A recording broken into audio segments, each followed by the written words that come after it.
I have a motion by Brandy, I would support. Yuhan. support by Yuhan. Is there any other additions or corrections? Hearing none, all those in favor signify by saying aye. Aye. Opposed? Carried. At this time, we have no one that has signed up recognition of visitors to speak at tonight's board meeting.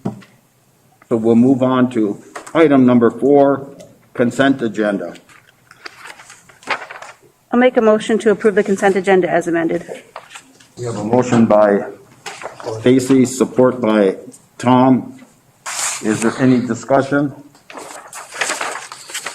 Any discussion? No further discussion. All those in favor signify by saying aye.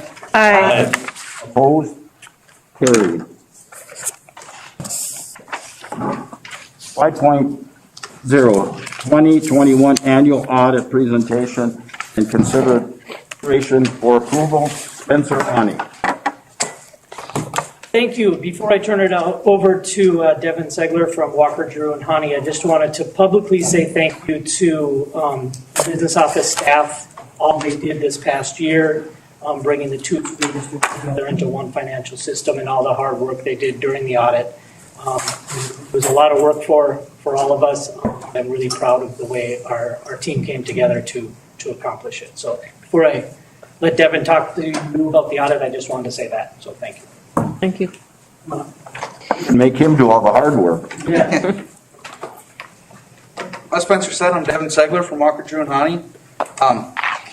Greg Knutson wasn't able to be here today, so I was able to fill in for him. First off, I'm just going to kind of go through a few things in the audit, specifically the report and stuff, before I get to what's on the screen here. So in your actual bound audit report on page 2 through page 4 is our independent auditor's report.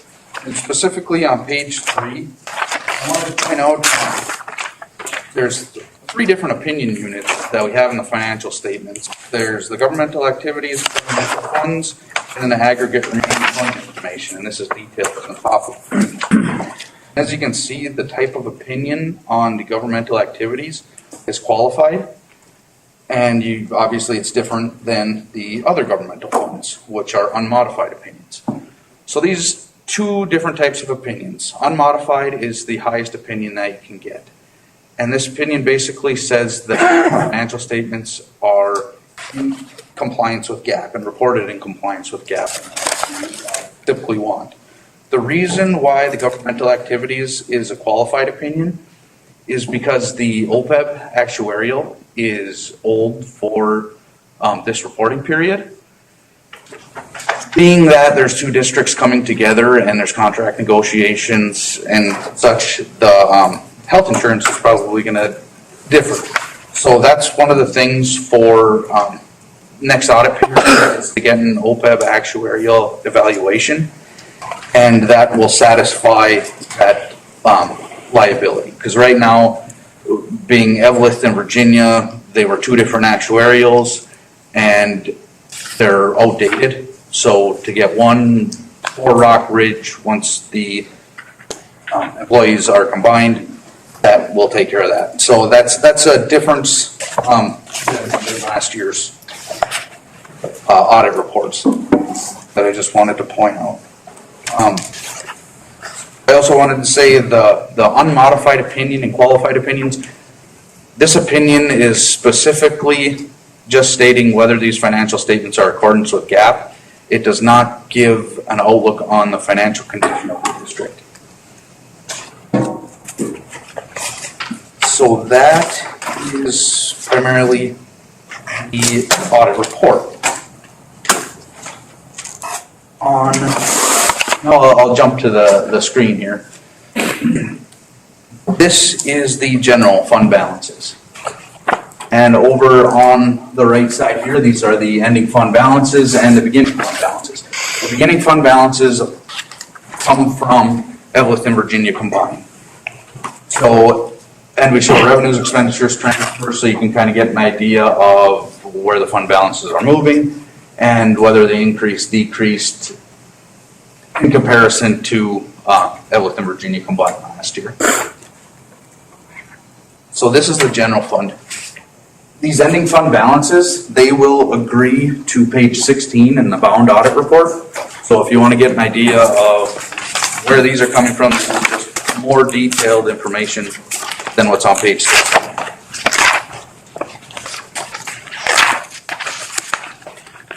Special revenue fund. These two are going to be the food service and the community service special revenue funds combined. Those will be found on page 70 in the audit report. And the fund balance, all the fund balances will be shown at the bottom of the balance sheet on page 70. So it details the revenues and expenditures. Most fund balances have been increasing in the general fund and special revenue funds for fiscal year 2021. Next is the debt service and capital project. Major changes here, and primarily in the debt service due to revenue coming in and paying on their new bonds. Generally, you don't want any major fund balances in Fund 7 or Fund 47, which obviously they're not in comparison to how much revenue and expenditures are coming in and going on. Building construction fund, debt proceeds at the beginning of the year from prior year's issuances, and then expenditures going out for all the new construction, leaving $116 million, the fund balance in the building construction fund.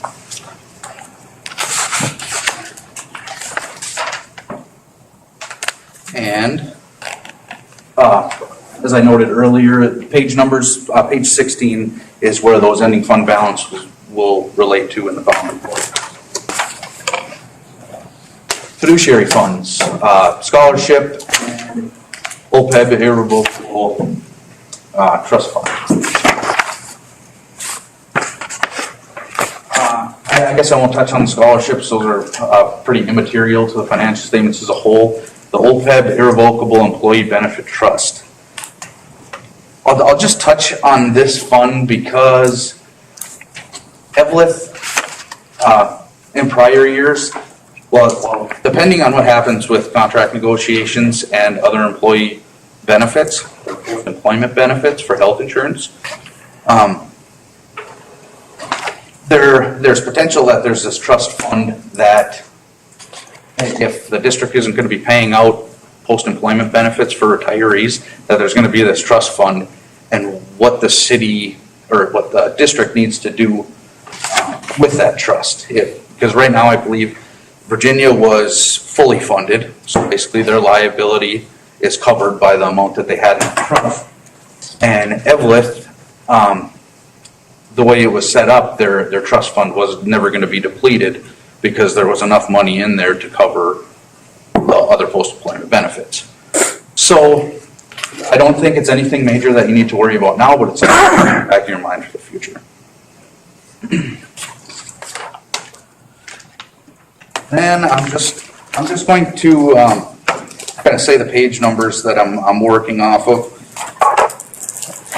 Page 20 in that bound report is the statement of revenues, expenditures, and fund balance, budget to actual. The reason why I want to point this out is because it'll give board members or the users of financial statements an idea of where the district fell in relation to their budget.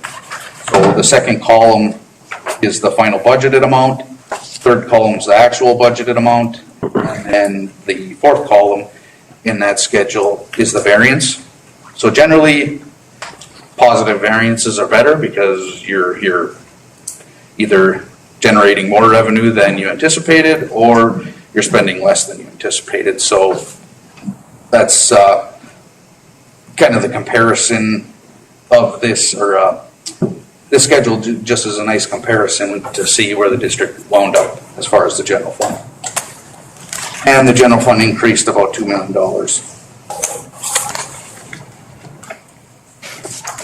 Next page 79.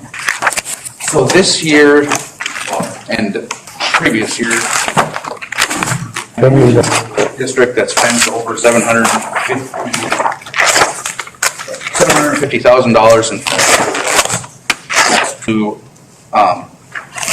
have a single audit. So basically a single audit, we do more in-depth audit on all of the federal spending that the district had done. The 3 programs that we tested this year is the Child Nutrition Cluster, the COVID-19 Coronavirus Relief Funds, and the ESSER funds, the elementary and secondary school education funds. On page 79, this is a schedule of expenditures of federal awards. As you can see, like I said, the $750,000 is roughly that threshold, and the district is well above that, as in fiscal year 2021, they got about $3.5 million.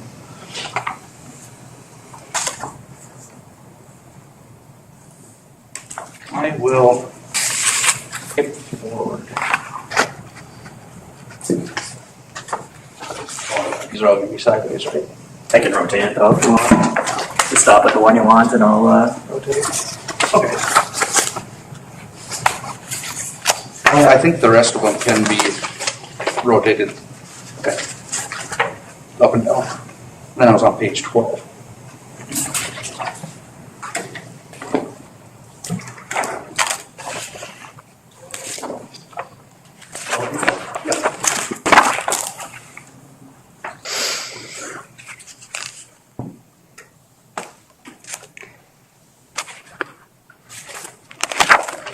Out of order. Oh, it's right there. This one? Okay. On page 37 of the bound report, this is just more of a summary of the overall debt. And being tablet and coming together, it's kind of a one-shot image of how debt is being paid down. With their debt. So this chart relates to page 37 of the bound report. Construction commitments.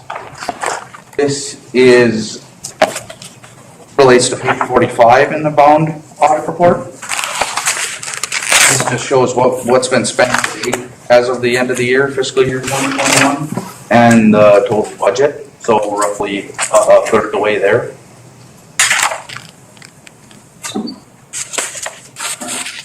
Findings. So this section, obviously, this is on page 90, or on page 90 in the bond audit report.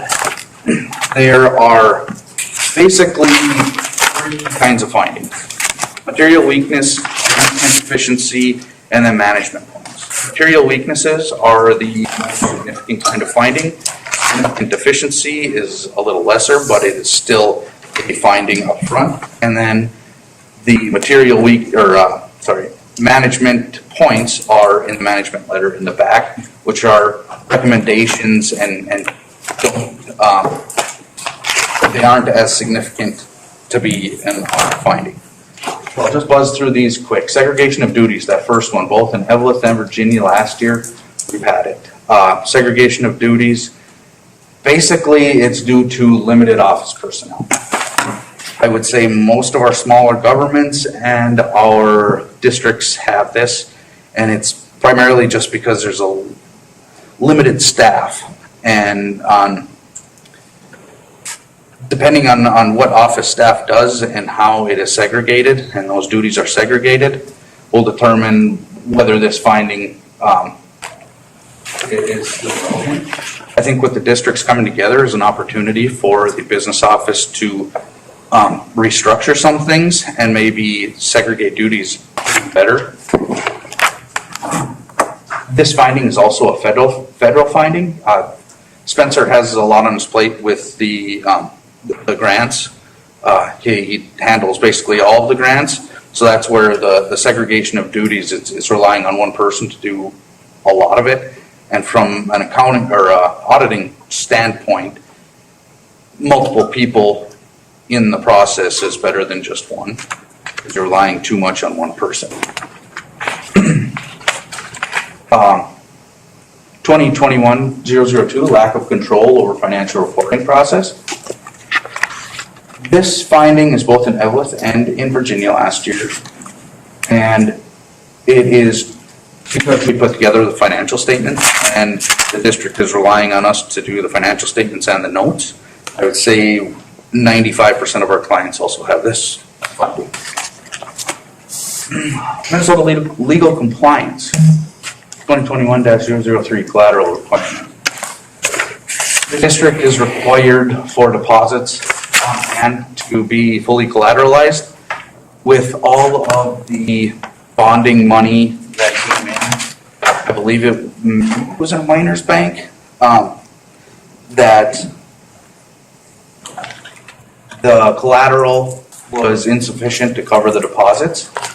But as you know, you were talking about millions and millions of dollars in deposits, and there was only 150,000 uncollateralized.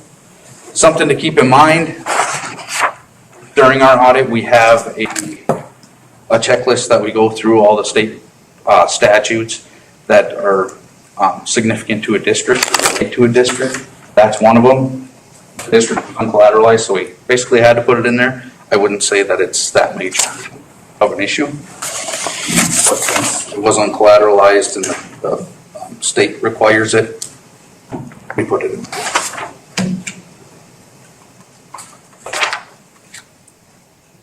Federal awards findings and collection costs. As we touched on this, is kind of I also have a management point on this, and it's like I said, Spencer does a ton with all of the grants and everything that flows through where the segregation of duties. That's one area that could be segregated more fully. And trying to think like other districts, they just have one people involved, a staff accountant, those sorts of things.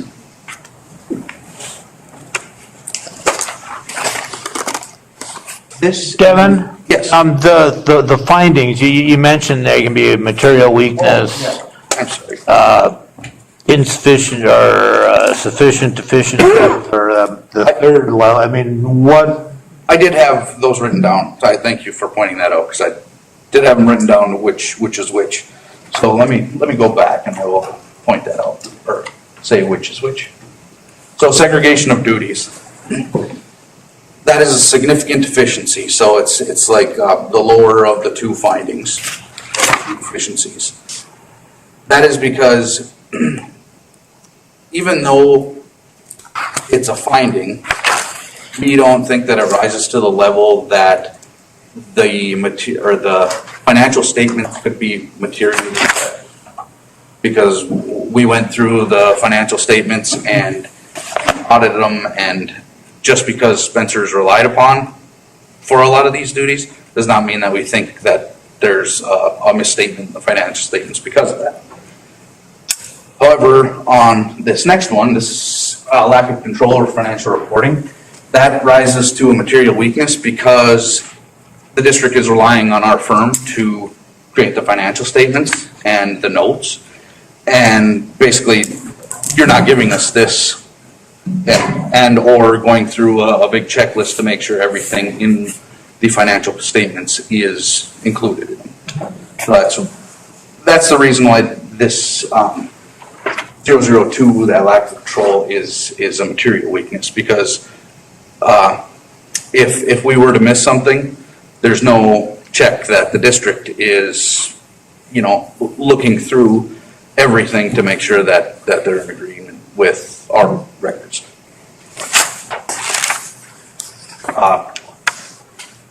This next one is Minnesota legal compliance. So I said that there was three. There's a material weakness, significant deficiency. I should have said there was four, because this one's a compliance. So this has nothing to do with the financial statements.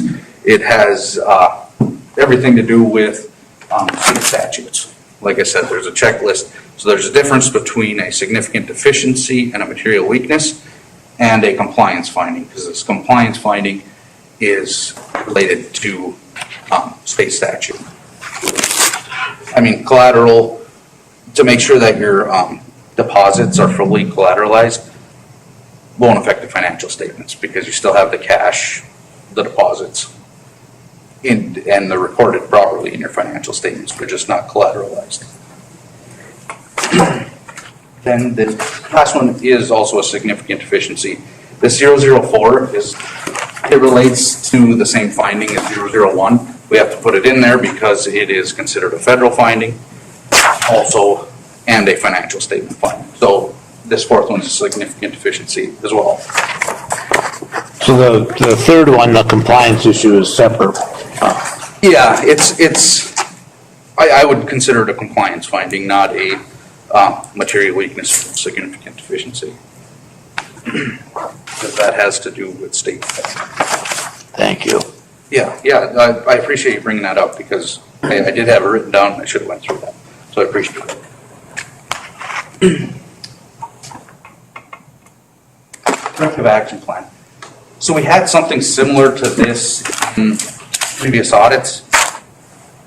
However, single audit requirements require us to have a signed copy of it in the bound audit report.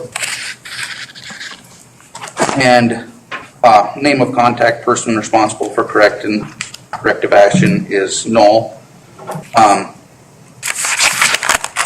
And I guess I just wanted to point that out because it looks a little bit different. It has to be on Rockridge letterhead and signed. Otherwise, that kind of goes through all the corrective action of those 4 findings that we just went through.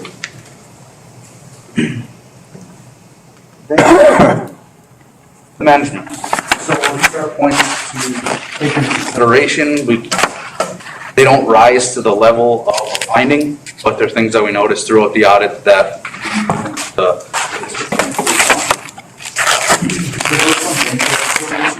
smart.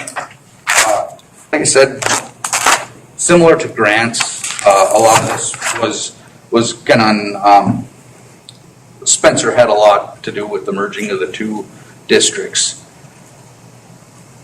Not only was that complicated, but then you throw in all the new schools and the construction and everything, and it was quite a burden, really. I mean, there was a lot of information going on. So to take Evelyn and Virginia's checking accounts and merge them and to get it right in Smart Finance was quite an undertaking. So that being said, we went through bank recs.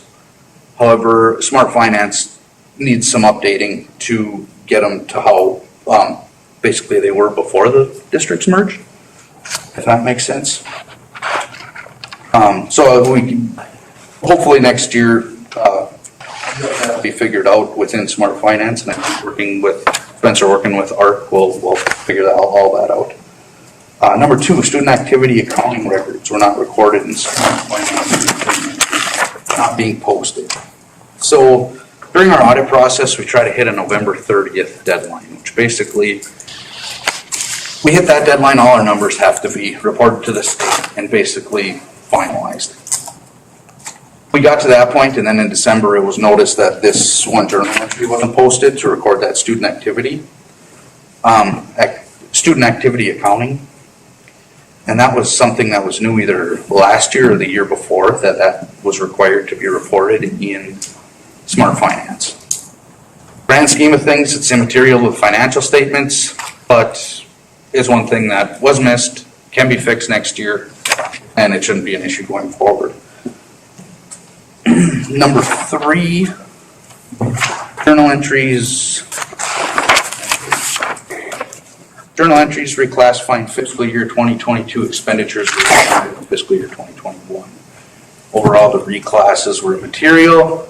However, controls over grants did not recognize these expenditures were for a different accounting period.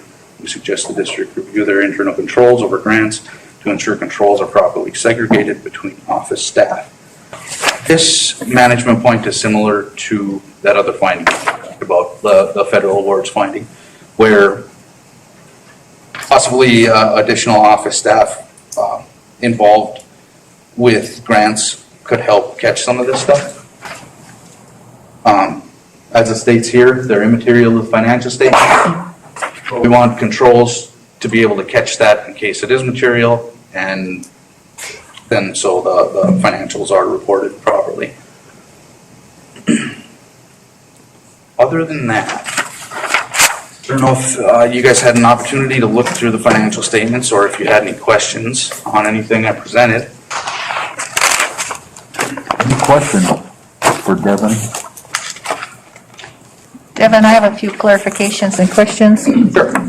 So on your first page, that relates to page 16 about the general fund balance. I think that also relates to maybe page 11. So just, simplistically, we have 2 million more for the good from the last fiscal year. Correct. From about, 7.5 to 9, or 9.5 to 7.5. And then I see on page 9, I had a question about property taxes. Looks like our property taxes are way much more than last year. Can you, first of all, can you explain that? They're about $5 million more for 21 than for 2020. And that amount is I figured it's about 70% of what we paid last year. It went up, 70, that's almost 100%. It almost doubled to 2021. What's that due to? Is that majorly due to IRB taconite tax that we get less? I think it was said previously somewhere that we're getting less from taconite and other sources. That is Able to about.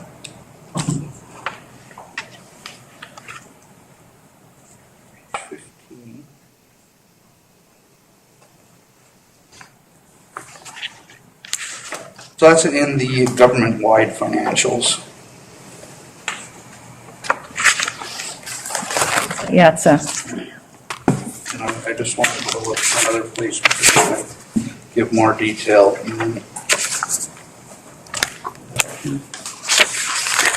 It just stood out to me as a pretty big increase in property taxes. Right.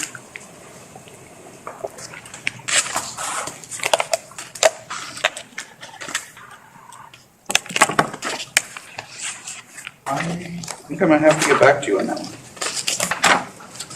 And then in that same area, just the ones that I was looking at that changed quite a bit. Local grants and contributions from 160 to 420. That seems to be substantial, and then a little bit less substantial, but state grants and contributions from 20 million to about 27 million. Right, so some of those, what was the first one that you? Well, the grants and Local grants and contributions and the state ones. Is any of that, are any of those numbers, the COVID revenues in those numbers or not? Yes, probably. And then I know you've got a sheet here you just talked about our expenses for the COVID-related, the ESSERs and everything. Well, I guess I'm having trouble finding where the revenues from all of those. So Would that be in this report somewhere? It's just been so overwhelming. total revenues, Or where we would have a that problem when they say the schedule of expenditures of federal awards, because it's kind of deceiving. But really, expenditures and revenues they're like matching grants. So if you have about 3.5 million in expenditures, you'll have 3.5 million in revenue. So it's stated the schedule of expenditures of federal awards, but also it's revenue that the district is reporting as revenue also. Although, as I understand, we haven't spent all of our COVID-related money. That would not be included in here. Okay. So depending, revenue can be deferred if it's not spent, and like, as I mentioned with our single audit stuff, that's some of the stuff that we look into is in further detail if, to make sure that revenue that's been received is spent properly. So that's what we looked into further detail with like the child nutrition cluster, the coronavirus relief funds, and the ESSER funds. So total revenue amounts or COVID-related monies would not be in this report? It would, that unspent COVID related? Well, first of all, the total, and then, yeah, and then the unspent. So the total, yeah, the total is like on page 79. Total received? Yes. So all- I don't want to say received, because receipts and revenues are different, because receipts are just what you received in, and revenue can include adjustments for accounts receivable.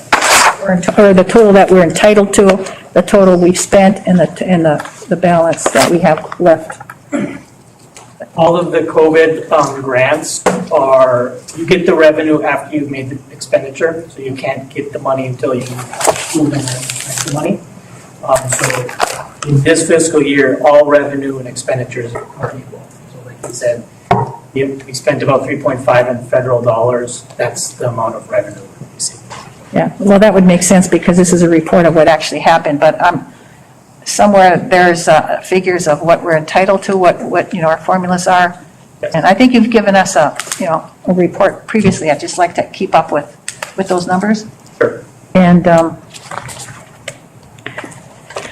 And then, let's see, with our bonds, our referendum bonds, I don't know what pages those are, and you referred to them in one of these in the short stack, but do you know what the interest rate was when we took out those bonds?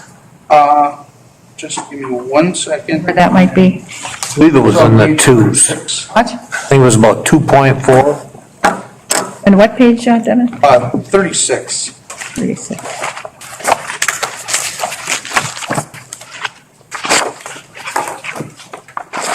It doesn't, so it looks like they are variable. You'd have to look at an amortization schedule about what the interest rate is applicable for which year, but it kind of gives you an outline of the interest rates right in the middle of the page in the long-term liabilities note. 36. And that you said, you think it's 2.4? That was my understanding. See, 2019. Why don't we know what those, I mean, so some of the bonds are as high as 5, but don't itemize that? On page 36, it says I can give you the Yeah. full, when we went out for those bonds, I can get you that full report. 2019, it says 3 to 5%. Those 2.7 was OPEB in 2017.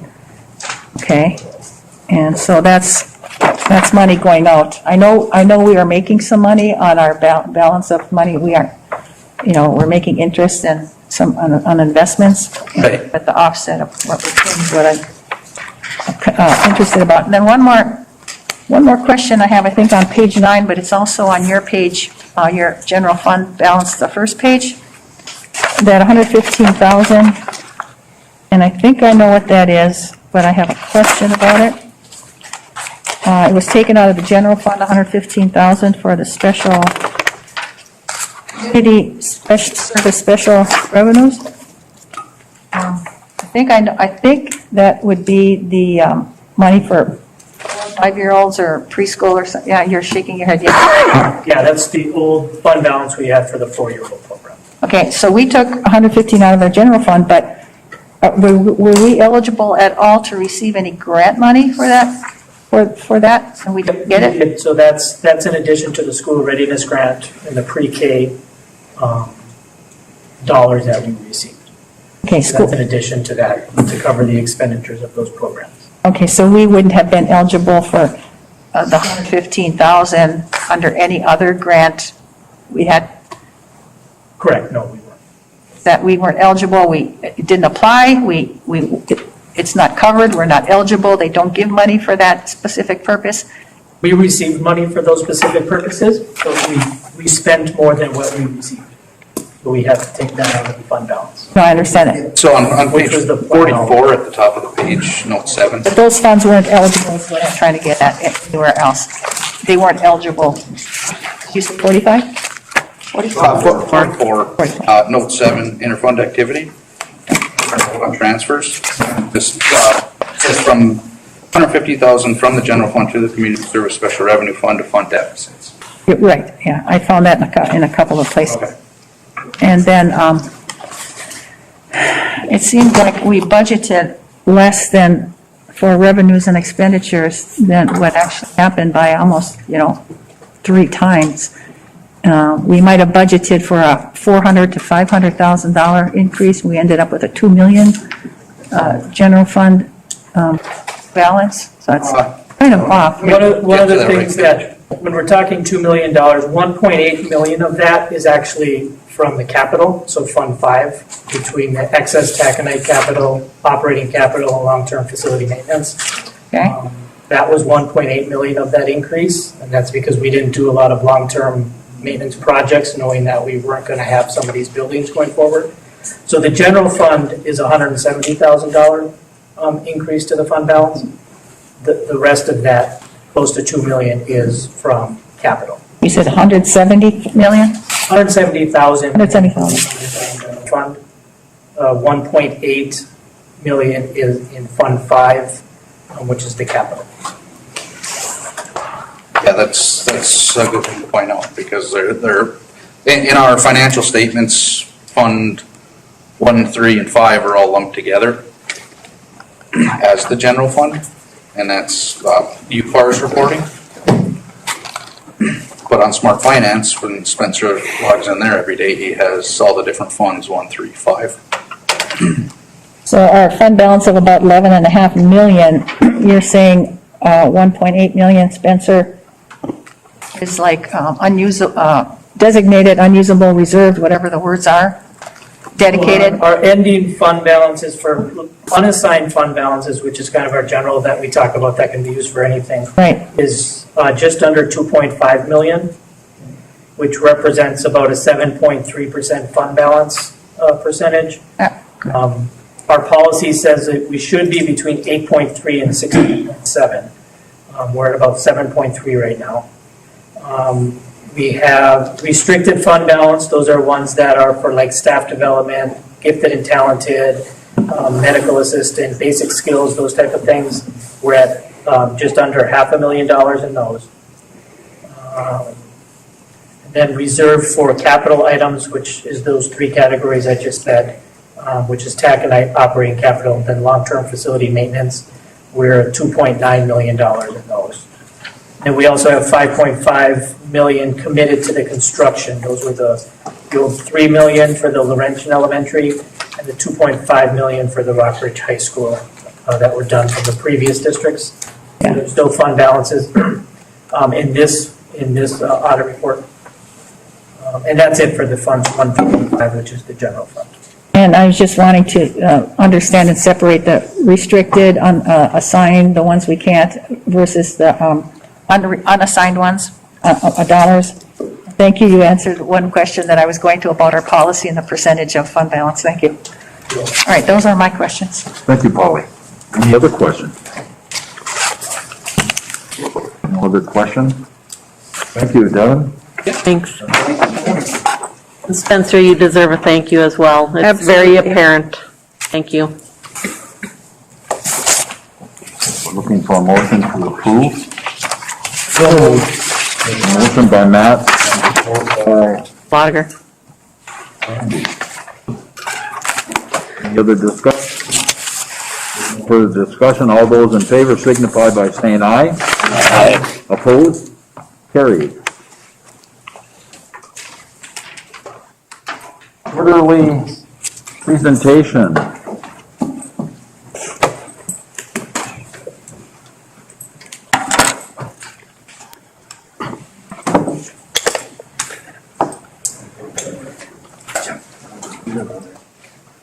Good evening, everybody. My name is Patrick Gallagher, the Senior Project Manager for all of your construction projects. A lot of you have seen me before. This is our opportunity to update you each quarter on the status of all the referendum projects for the construction. And lots of good things going on here. If you look at it, it's $190 million in an hour, so it's about $3 million a minute for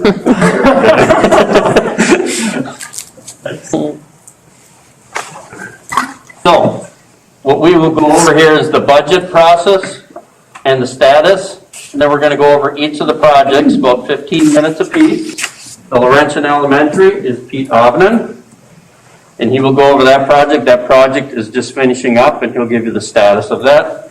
The Rockridge High School, as Paul knows, that's just over halfway complete. He'll give you some details on that. We'll come back at North Star Elementary, talk to you about that. Is in the bidding process right now. We've actually extended the bidding date a little bit further to get some more bids. We had some overlapping with other projects, and we didn't want people not bidding because they were bidding other projects and making that decision. So, and then the structural demolition is Morgan Siopa, and she's going to cover what we have completed, what we've currently bid, which we were here a couple of weeks ago to get your approval for Virginia, and where we're going with that. And then at the contract amendment will be the last thing, and Paul Noel will go over that. And then we do have one set of slides that just shows the whole movement of when different schools are open and where students move to and from, because it seems like each entity knows part of the picture, but we haven't really put it all together in a set of slides, so we put those right at the end. It is a lot of information, but again, we've got the full report here in your board's packets, and you also have one of these binders. Debbie's got one over there for you to reference if you want a hard copy, as well as Dr. Schmidt has one. Oh, well, that was weird. Help me there. Not sure why that went away. I don't either. That was quick. You wanted 3 million in a minute, and there it is. Record time on that one. Let's get and see if it doesn't go crazy, okay? Okay, so this is the update of the revenue side of this. Here, I'm stepping in front of someone here. But for the Laurentian, the original budget, these are all the original referendum dollar amounts. And then we had the districts before you were joined together. Evelyn Gilbert Elementary, or Evelyn Gilbert gave 3 million, and we had 1.5 million from Virginia, so that was added. And then we had additional bond dollars that got put in for the bond sales. And then we had Virginia putting in $1 million, some to North Star, some to the high school. We're going to come back to this yellow box because that's the great success story here of recent. We have some capital funds that were put in here for the athletic lighting and the outbuilding construction. We had some deferred maintenance dollars that got added primarily for the existing gym that's in the Virginia Elementary, which would be next to North Star now, to get that rebranded and upgraded. And then we had some the E-rate funds, which that is some funding that the IT people get for the connectivity piece. So when you put all of those together, a lot of those adders came in the high school. And this is the one for fundraising that's been going up each quarter. You've done some great jobs on the fundraising with Willie and the rest of the team, getting fundraising and actually getting dollars in hand. As those dollars come in, those have been applied to the high school project because the other projects have been funded at this point, and we're rebuilding a contingency there for that project. So that all adds up to $190,910,007, and that is the current status of revenues for the project right now. Tell me a little bit more about the second to the bottom one again, the deferred maintenance commitments to the North Star? That's not even built yet? No, those are funds that are earmarked for the existing gym that is currently the Virginia gym. That's why it's deferred maintenance. Yes, because that's an existing structure. Yep. Okay, I'll try this. There we go. So this just kind of rolls all of that up over here for Laurentian, the high school, the demo, and the North Star. And what we're doing here is we've got an original budget. We've got our current budget, because as we added dollars, we revised some of those mostly on the high school side. And then we have what is spent to date, dollars that went out the door in the books that you just heard from in the audit, and then what is remaining to spend. When you look at this, the grand total of the 190,910 is here. This is what we spent, about 53%. what we have left to spend.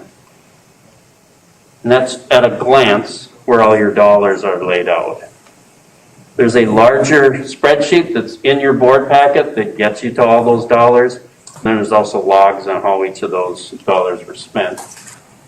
This is a big picture of, this was the draw that you did for your bonding process. So when you sold the bonds, you wanted to keep a certain amount liquid to be able to pay your bills on the construction, but then keep invested whatever you hadn't spent yet.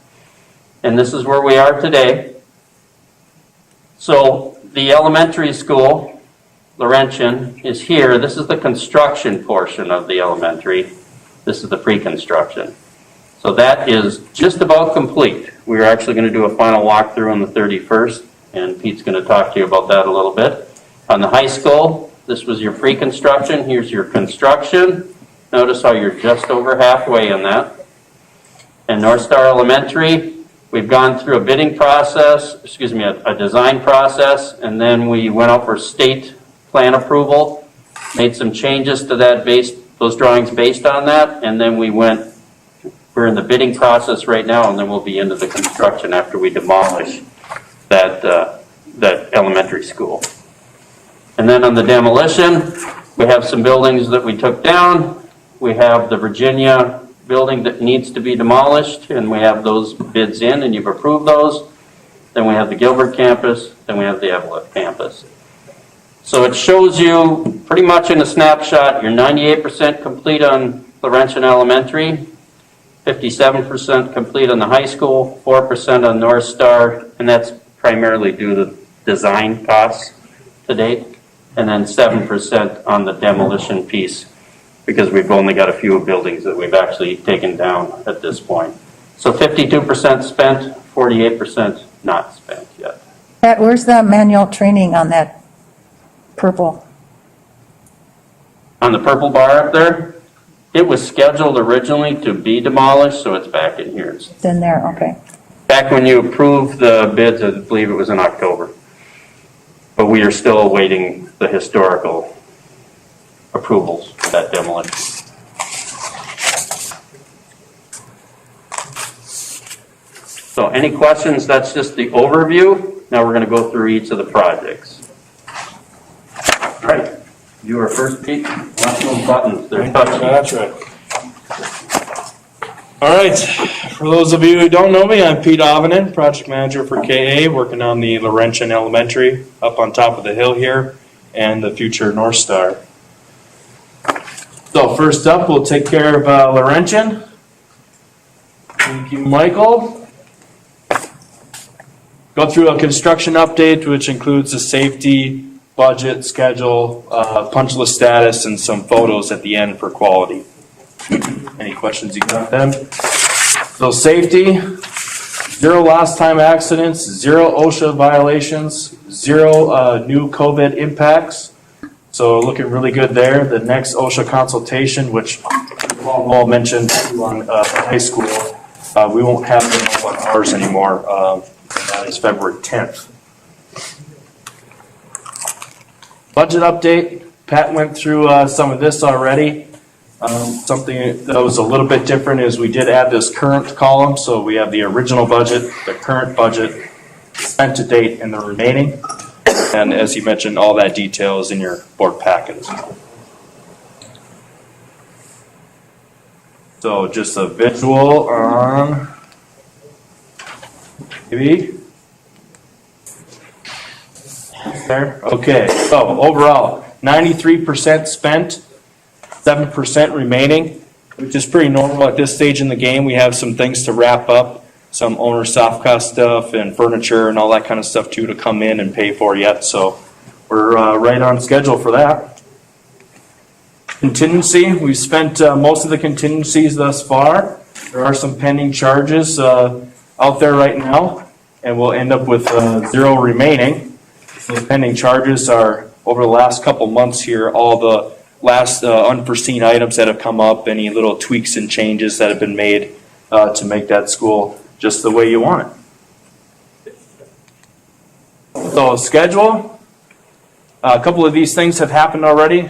We did a certificate of occupancy inspection with the State Inspector Jerry Jasner on the 12th of January. And that went really well. We are getting a conditional certificate as of now, so he'll give us a list of things that we need to complete yet to get the project. So we'll work through those items. We did have a health inspection last week that Morgan took the health inspector around up there in the kitchen, and everything went without a hitch there. The only thing was the final certificate of occupancy, and then we'll get that final health inspection sign off. Looking really good. Interior finishes, as you can see, this date's coming up really quick, so that's the end of this week, Friday. Everything's going to be done, and as Pat mentioned, on the 31st, 1 week from today, we'll do a final walkthrough with the owner group and the project team. So the design team, KA owner group, I'll do a big powwow, walk through the building, look at all the pretty finishes, and enjoy, right? 99% complete. Next time you see this, it will say 100, I promise. We're getting there.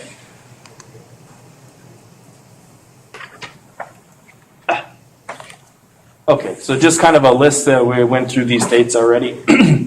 So building structure obviously complete, envelope complete, site work complete, interior build out complete. We'll wrap up finishes this week, and punch lists will probably running through like February, March with some items that are hanging out there for delivery. As we all know, there's some delivery delays out there, so very minor items. Quality, go through some pictures. Thank you, Morgan, for taking all these wonderful pictures. Appreciate it, especially on this cold day, because that's why there's only one outdoor picture. It's very cold that day. They don't crop around the school. Yeah. So there's your main entrance. Laurentian Elementary, signs up there, flagpole, lighted flagpole at that. Your big canopy, lots of glass. See people coming and going. There we go. So you walk in the main entry into your heart. You got the beautiful terrazzo down here. You're welcome, Jeff. And then we got some lights hanging up here. These are very unique lights. Starting to see them more and more, but not so much in schools. So those are a pretty neat feature. Acoustic baffles to keep that sound down while all the kids are playing on the playground. That's sitting right here. Then you got your main stair that goes up. Your other self stair on this side. Treehouse up here. So when then you turn to your left, you got the community room down here. It's got a range and sink and everything on the other side of this wall. The tech room up here, the technology room, maker space, you might call it. And then the tech commons up here. So just some other views of the playground. Nice artificial turf. Next time you guys come take a walk, you walk on that turf and get that spongy feeling. It's pretty neat. Kids are going to love that.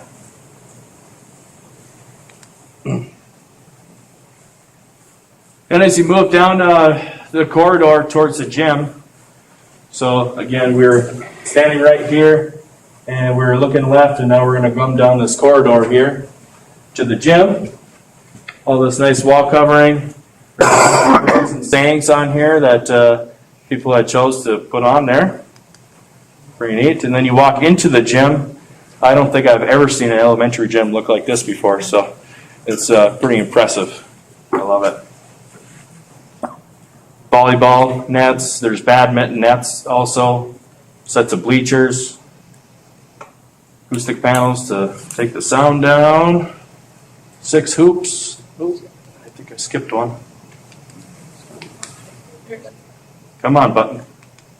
There we go. Okay, so up above that area, you got the technology commons with the green screen or green painted wall to do your media type of stuff. You're going to have a big smart board sitting right here once it shows up. And to our left is the tech commons, which we're going to step into right now.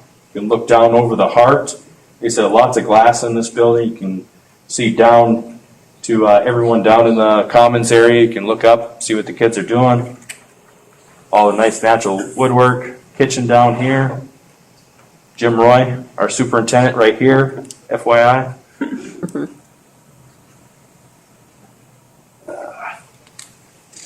I need a new battery in this thing. All right, so up on the north wing, Area C, Level 1, here's the neighborhood commons on this side. The kids can come together and do some of their media learning and that kind of stuff. There'll be some furniture in there. And as you can see, lots of furniture being brought in. Thank you, Jeff. And this is one of the classrooms over there, adjoining classrooms, the sliding door. Area C, Level 2, as you can see, each level and area has their own colors. They all kind of match. All the rubber floor, carpet, acoustic baffles. Again, this is the neighborhood commons area and then adjoining classrooms. Different style desks and chairs. Then you go across the bridge and you come over to the tree house and a little tunnel that gets into the playground. Kind of brings it all together. Here's our tree house. This is at the top of the south stairs, just looking down at the commons and over at the tech room and tech commons. We are waiting on some mesh guardrail right now. So as soon as that shows up, we'll put that in. Finish it off.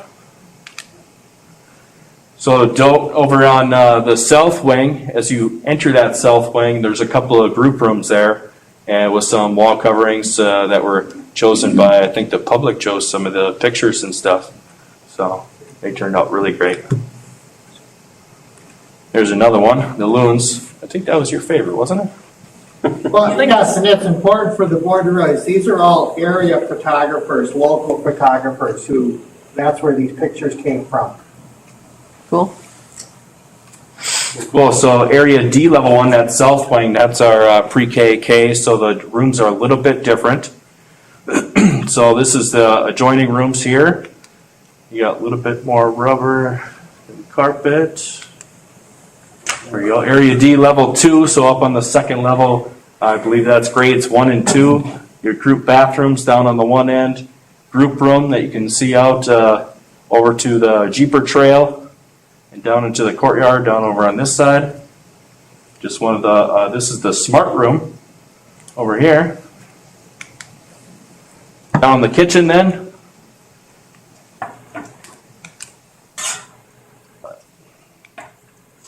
Oh, and that was the administration room. Apparently you got to the end of your 15 minutes. Yeah, I did, right there. There you go, so you walk in the reception area, reception desk is right over here, and principal will be down here, offices, so you got your copy room, bathroom, that kind of fun stuff. Pretty neat. That's it for Laurentian. Anything else? Any questions? Any questions? Very nice. Yeah. Yeah, very nice. Very exciting. Excited to have you guys back up there for one last walk. Wow. Well, cool. Well, while we're loading up the next presentation, Pete and I love a little bit of healthy competition, but I don't think I'm going to be able to finish the high school before Pete's going to be able to finish the elementary. So I did lose that race. But he started early. But he got a head start, so. All right, so next topic, Rockridge High School project here. All right, here is an aerial overview of your beautiful building. As you can see, the whole building is up now. The last quarter was incredibly productive by all of your contractors, and the winter build-out was very nicely timed, where we are just working inside of fully heated, fully enclosed space. Okay, here's a shot that really overlooks your entire campus composition. You can see the Laurentian project down in the bottom left-hand corner and looking all the way out to your athletic field. So it's a very impressive complex that you have been able to put together here. And just again to note, here's the shape of the stadium. You can see how much rough grading actually got put into place there too, so you can really see that shape starting to come up as well. And your beautiful fields that are now fully turfed up in the top corner. Okay, and one more shot just to zoom in on the stadium a little bit here. And it's got some extra markups on it as well, just to help visualize. The batteries aren't going very well. There we go. Okay, my aim has to be really good. I can work on that. Okay, this is just to help conceptualize the layout of the stadium a little bit better. This is taken from the southeast, and so Progress Parkway is right here, the Laurentian School is right here, and then the high school is up here. So you can see how the grandstands are going to be placed and oriented, and all of this construction is going to take place starting, we're going to resume about May 15th, and by the September, October timeframe, when the next snowfall starts, all this will be complete.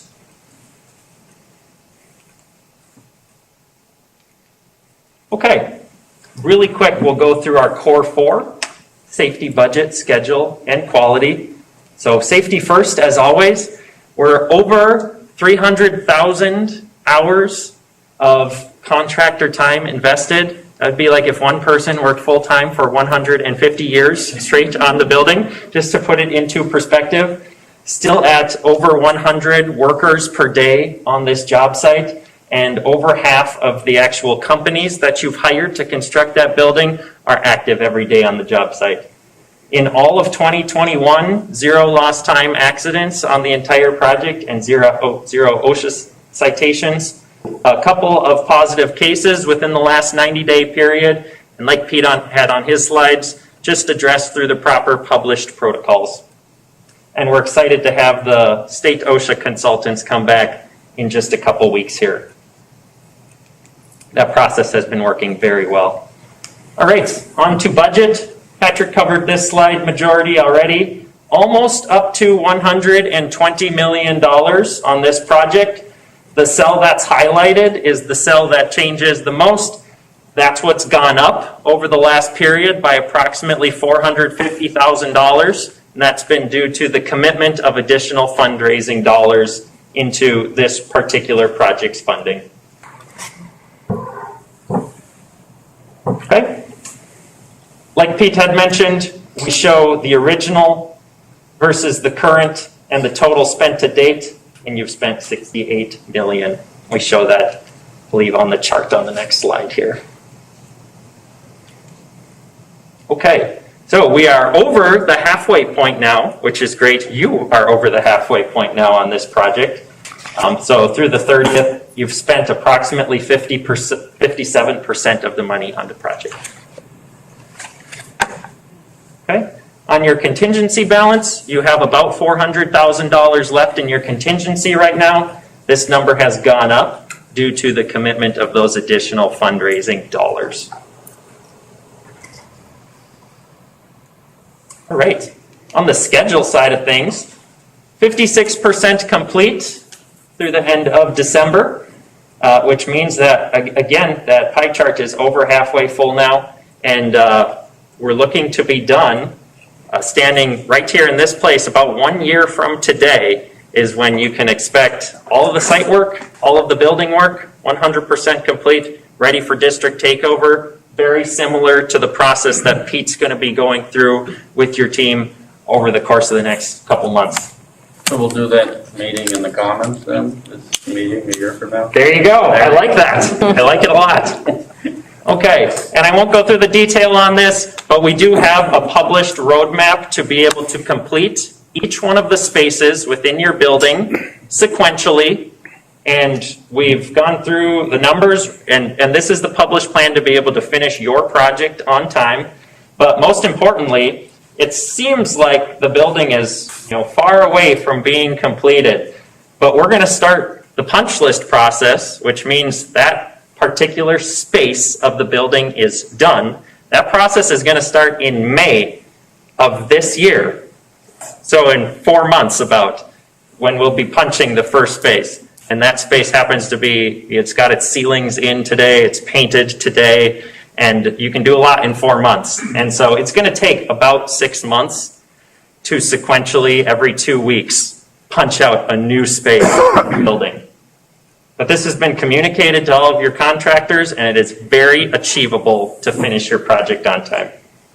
All right, and then on the quality side of things, Morgan's going to come in for a couple slides and tell you about some of the exciting Career Academy items. Here you go, Morgan. Alrighty, so one of the things that was discussed when beginning this project was the Career Academy model and the involvement with the contractors that you guys have on site here. So we've been doing some fun things with the students. We've had student tours here. We've had speakers come into classrooms. The contractors have came in and spoke to the classes. So we have our next mentorship experience actually happening on Thursday, and this will be a full day extravaganza, I guess you could say. They're starting on site here. We'll do a tour of the Laurentian Elementary, then come down to the high school and do another tour. This will be about 40 students from the district coming with Greg Foster and James Eichholtz. And another thing to mention too is the dugout buildings are beginning this spring in Q4. So we have completed 128 hours with the students. Here's some of the examples I was talking about. This is Jamar, which is your metal panels contractor, speaking. They spoke in the afternoon classes just recently. And here we had English classes come and tour both schools and write some pieces on what they saw in the schools. They asked us questions and really got to see what was going on here. So that was fun to have a couple different groups of students. We have heavily been interactive with the construction group of students, but it's been great to have other classes as well to expose them to what's going on and kind of get their mind into a different headspace of what careers are out there. Awesome. Thanks, Morgan. It's fun to see, too, how the project managers of the different contractors really get excited and light up when they start talking and working with the students, too. They can be kind of boring the rest of the time and in construction meetings. It's fun to see them get passionate again when they start to work with your students. Okay, we'll walk through the rendering comparisons really quick. Here's the main entry from the east as you approach the building. Really exciting wood curtain wall work going to start here very shortly. Inside of the commons, just picture too how nice everything on the Laurentian project looks right now. The finishes in this building too, I guarantee you will all be blown away and you will be able to say this is a completely signature building to the northern Minnesota area. Here's on the lower level of the commons, level 1, looking north, presentation plaza.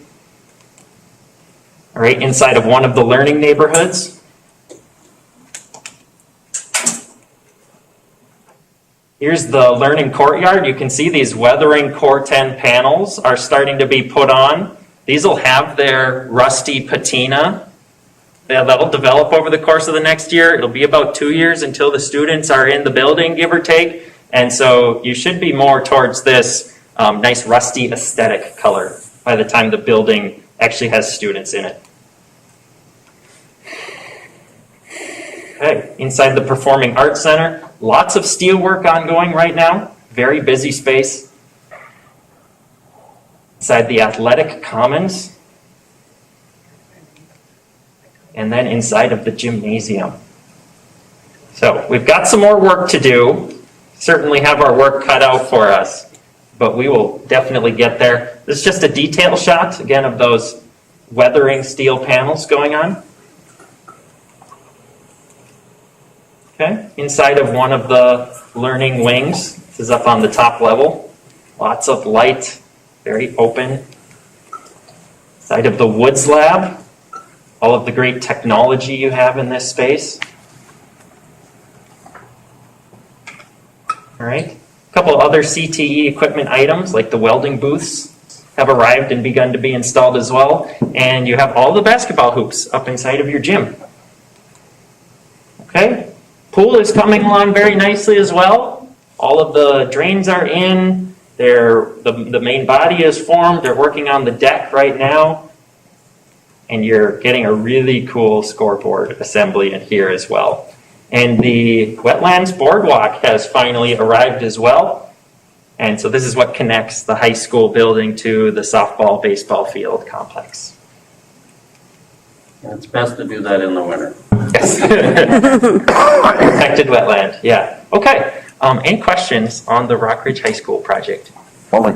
Go ahead, Paul. Can you tell us again the capacities of the auditorium and the basketball and the gym and then the swimming pool?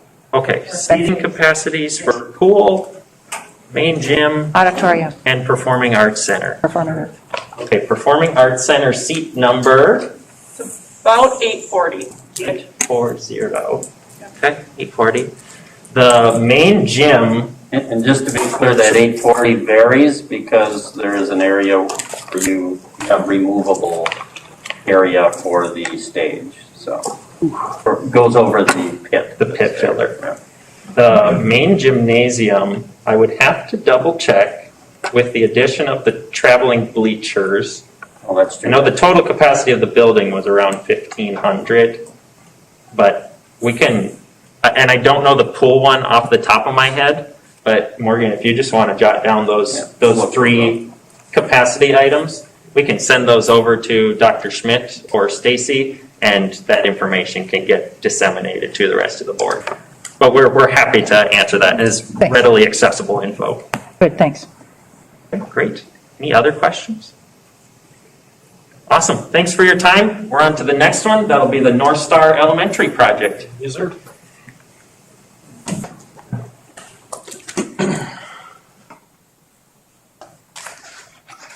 Oh, look at that.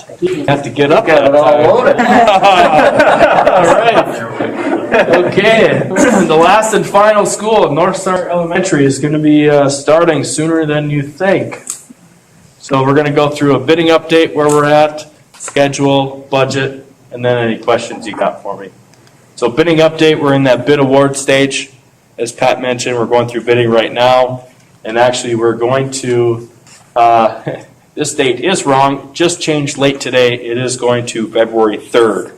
So Thursday, February 3rd, bids will be due. Right here in this room, public opening. Getting a lot of participation thus far, so it's looking good. Board approval, we do have to confirm the state. We had talked about doing a special board meeting either Tuesday the 22nd or the 23rd. So I think Dr. Schmidt was going to just check with you guys and your schedule and what works best for you guys. So, and then contracts by the end of that week, if all goes well and you guys approve the bids, we'll get contracts out right away and order up our mechanical, electrical equipment. That's the big push here for the bidding, so that we can get that stuff on order because of the long lead time items. Pat also mentioned earlier on about the existing gym improvements, so the existing Virginia gym with the deferred maintenance funds. So that's the structural repairs and rebranding. And we do have those as alternates in the North Star to keep those funds separated from the referendum versus deferred maintenance. So. Schedule-wise, this summer, June, we're going to start with the Roosevelt abatement and demo work. That's going to be the more difficult of the demos. It's a smaller demo, but we have to sever the building between the high school and the Roosevelt. So that's going to be the tricky part. So that'll take some time, all the way through the end of August. Actually, September 2nd to be correct, right, Morgan? Yeah. So at that point, construction phase 1 will start in September of 22. So kind of a late fall start, but we got to start when we start, right? So start putting in those foundations work through the winter. And then we got to come back the next summer and abate and demo the high school. So the building is going to be, I would say, enclosed and working on inside things while we then start demoing that high school project down. And so that'll be going through actually December of 23. That'll be change also. Apologize for the incorrect month there. So June through December of 23. Hence why you see a construction phase 2 for site work, which will take place in 2024. So that'll be May through August of 24, just in time for when the kids show up and go to school. So building will be done January of 24, 100%. The owner, you guys can still move in all your furniture, do your laundry, it doesn't affect you. And then we'll just finish up the outside site work. It would be the south half of the site, about 75% of it, in May through August. So again, that move-in period, long move-in period. That'll help, and then start school September of '24. Budget, same graphic that we've shown on the other projects here, the original, the current budget, spent to date. As Pat mentioned in his first go around there, it's the only funds spent so far are pre-construction for design and some of our costs for putting together bid documents and whatnot. So about 4% spent, 96 remaining. No contingency spent yet. That's all I got. Any questions? You guys are easy tonight. Okay. All Morgan. Every minute costs $3 million. yeah. They're going to say anything. Right. As mentioned before by Pat, I am Morgan Ciopa. I'm the assistant project engineer with Krause Anderson. I've been heavily assigned to the demolition projects throughout the existing campus.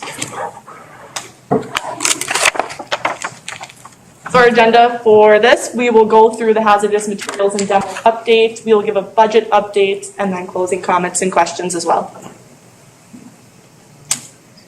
As you know, the Evelyn Junior High School is taken down. This is an space that was completed last summer.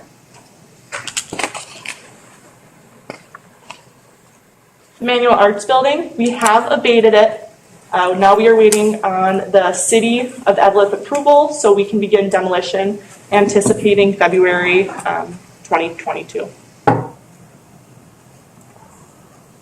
This slide, nothing has changed except for this Manual Arts Building demolition date down here, which again, we're anticipating to be February. Can you tell us a little bit more about the City of Evelyn approval? I understand that in December, they approved at their city council meeting the environmental assessment worksheet. So what does that mean, awaiting the approval of what now? So they have, I believe it's called the E. I think Jeff can talk that. We don't get involved in that. That's the only reason Jeff's been working with the city. At the end of the comment period, which ends on February 3rd, then the city has 3 to 30 days to respond to any comments that are legitimate toward environmental concerns for taking that down, and then they do a final approval on it. How did they advertise that that comment period? Because I haven't seen anything. Not up to us. That's the city's job. Yeah, do you know though? You know the answer to that? know. Does that answer your question, Polly? Yes. How long, excuse me, how long do they have to address the comments? 3 to 30 days. You have to address the ones that are legitimate environmental impacts to the site. Then after they address the comments, then they would Vote. The council would approve the final plan. That's it. Thanks. Yep. Thanks. So the Virginia campus milestones, Pete hit this just right before now. We have the abatement of hazmat materials beginning in June, and then the demolition we're commencing in September.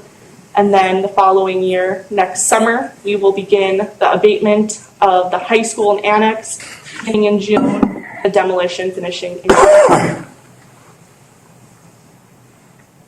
A lot of abatement in the Virginia school. One of the things that we found is the terrazzo floor, that nice terrazzo floor, is asbestos containing, which is pretty unusual. But that's a part of the survey that was done, and we were able to identify that ahead of time. Takes a while to take that out. So this is just an overview, more of a graphical term of what I just went over. As far as the Gilbert campus, these are the dates that we have came up with.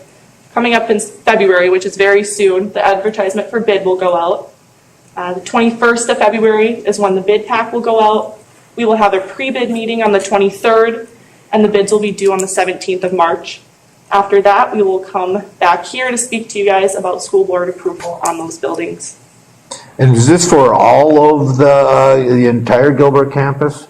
So this... Good lead-in. Yeah, that was a good... I do my best. I like this. So in the base bid, we will have the old gym and pool area because that is the most undesirable. That just needs to go. Circle that a little bit for them. The alternate will be the rest of the campus in red here. This gives us flexibility in the budget. So once we get all the numbers in, we can kind of determine if that is something that we are able to demolish and abate. Does that answer your question? Mm-hmm.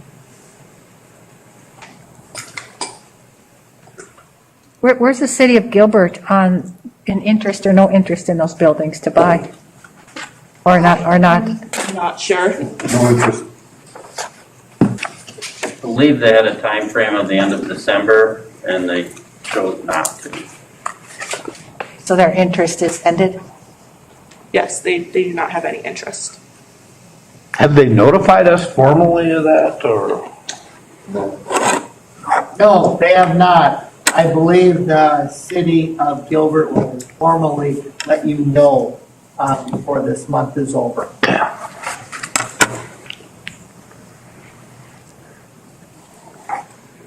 A budget update. So as of right now, 63% of the funds have been committed. Evelyn Old High School, which has been demolished and abated already. The Evelyn Manual Arts, which we are still waiting to demolish, but the funds have been committed. And also to the Virginia campus, that got approved at the previous board meeting. So those are the 63% of the funds that have been committed. And then we have 30% remaining, and that is what we have left for the Gilbert campus and the remaining Evelyn campus. As far as contingency goes, we have spent $5,798, and this was on the abatement of the Evelyn Junior High School. There was some more abatement materials that showed themselves as the demolition began. And this is a breakout of everything I went through. There will be some updated slides available in the board, I guess hard copy over there that Debbie has, as there were some numbers that we had to break out and add to this. And it will also be updated on the project budget status as well.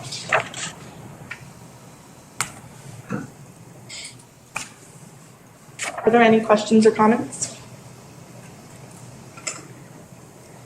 All right, thank you. Thank you. Don't we as a board have to speak about if the Gilbert city isn't interested in purchasing those, about the school district advertising, trying to sell rather than, and save money rather than demolish? And must sell 242,000 square foot of buildings to remain in budget. So isn't that a discussion we need to have at some point soon?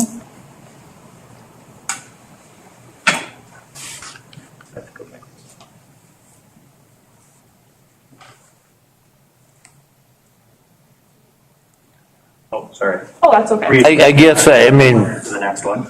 Yep. for me, I would have liked to have seen some effort other than the city of Gilbert. Because frankly, I didn't think, I mean, to me, it never made, most of that didn't make sense for me ever. Some of that campus I thought was very salvageable, specifically the media center. But those, the older schools I thought was going to be I guess I never saw the city as being willing to take those on. Well, And to partly answer the school board's question, we are listing the buildings for sale.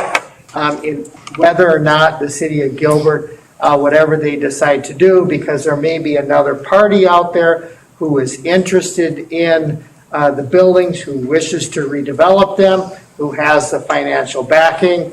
So we don't want to put all our eggs in one basket with the city of Gilbert. They know this. They know we're going to list the buildings, and we'll see if some other party is interested in the buildings. The group who was here at the last school board meeting, Rethos from the Twin Cities, who specializes in helping individuals and organizations repurpose older buildings, they did go to a City of Gilbert work study session. and presented to the Gilbert Council. And those who are attending and watching were also able to hear them talk about it. So we'll see what happens. We'll see if someone expresses interest also in engaging with you about purchasing the Gilbert buildings. And then you can make a decision as far as what you would like to do. Above and beyond the Gilbert buildings, though, we've got Eveleth, still buildings in Eveleth, and how aggressively or how serious are we, or shouldn't we be moving forward? If we're going to list, are they already listed? Are we planning to list? And then are we planning to work with Rethos for possible projects or? Yes, the smart thing would also be to list the Eveleth buildings also. And Jeff, have we listed the Eveleth buildings yet? It'll be soon. I have all the pictures and descriptions ready. So the Eveleth buildings will be shortly listed for sale, and then see if any private entity is interested in purchasing them and rehabbing them.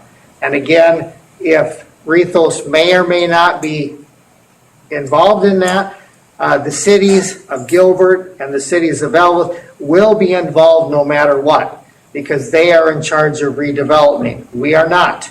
You're not.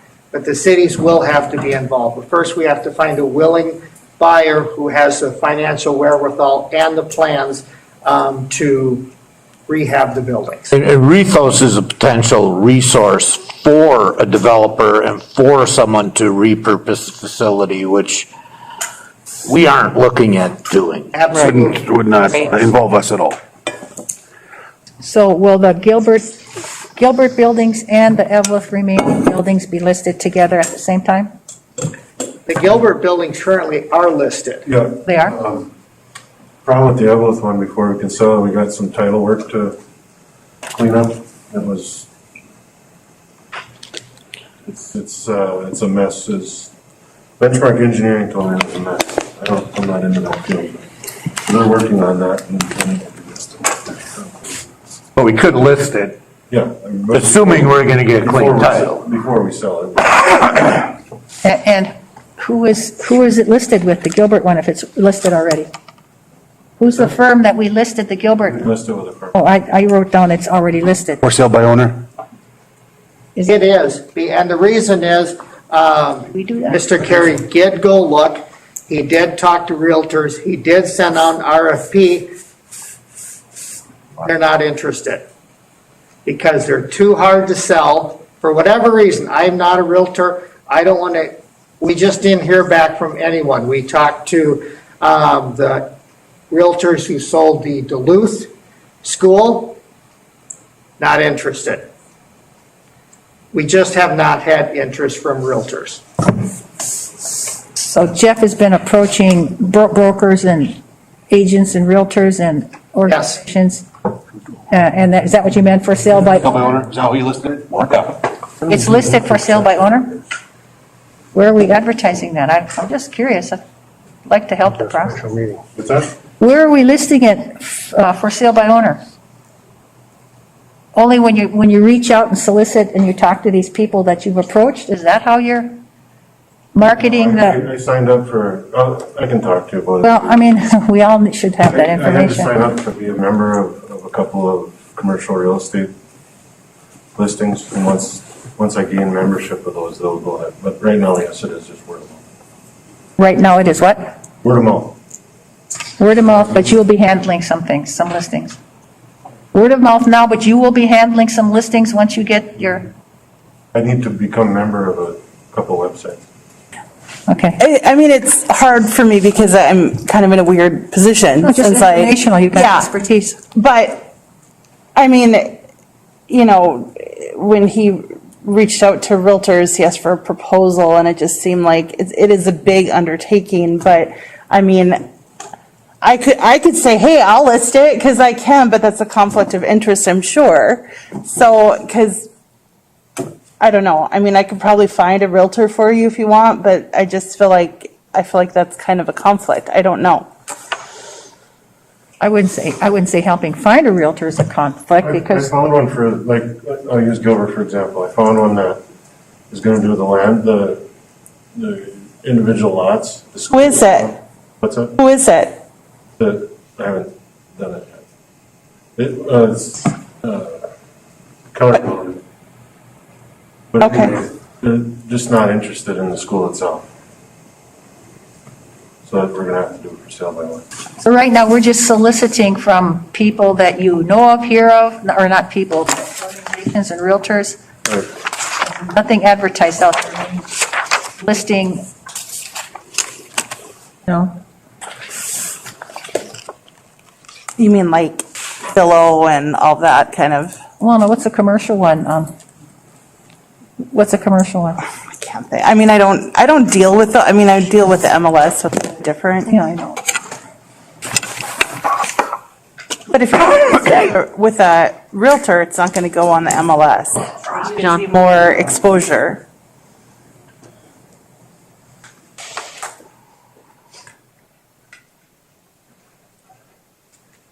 I can definitely try to help you and reach out. I mean, I have friends, not only do I work for a company, but I do have friends in other companies, so I can try to talk to you about it. Yeah, we can talk.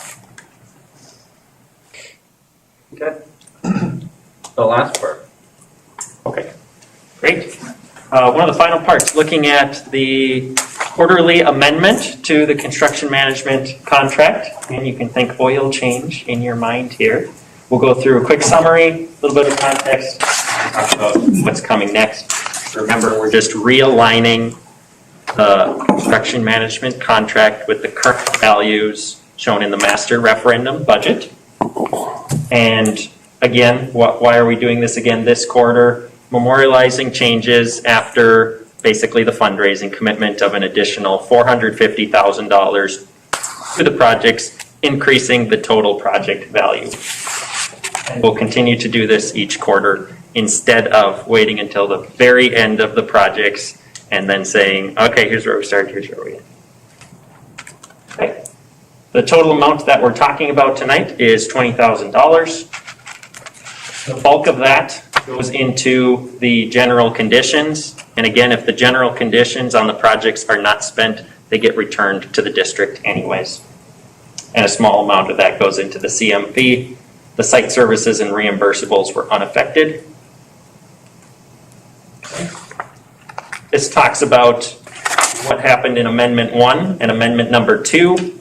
Again, we started at $190 million, went upwards, and we are now at, started at $178 million. We went up to $190 million, then $190.5, and we're now just short of $191. Okay, so that's the total explanation there. What we would ask then is if anyone has any questions. Again, if you just take the $450,000 of fundraising money, 3% of it we set aside for the district to spend on general conditions items, and then 2% of it just gets calculated on the fee. Any other questions on that? Would a motion to accept that be in order? Yes. So moved. We have a motion by Matt, Support by Schultz. support by Stacy Schultz. Is there any discussion? Any discussion? No further discussion. All those in favor, signify by saying aye. Aye. Opposed? No.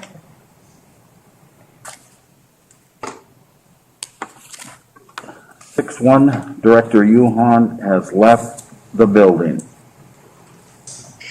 Okay, thank you for your time. Patrick is going to close out with one last item. Let's do these together. So, Yeah. so now, after all of the buildings getting done, one of the things, and we saw on your agenda, you're going to talk about the moving sequence. So we wanted to give a graphic here. So Paul did this like 40 minutes before this meeting.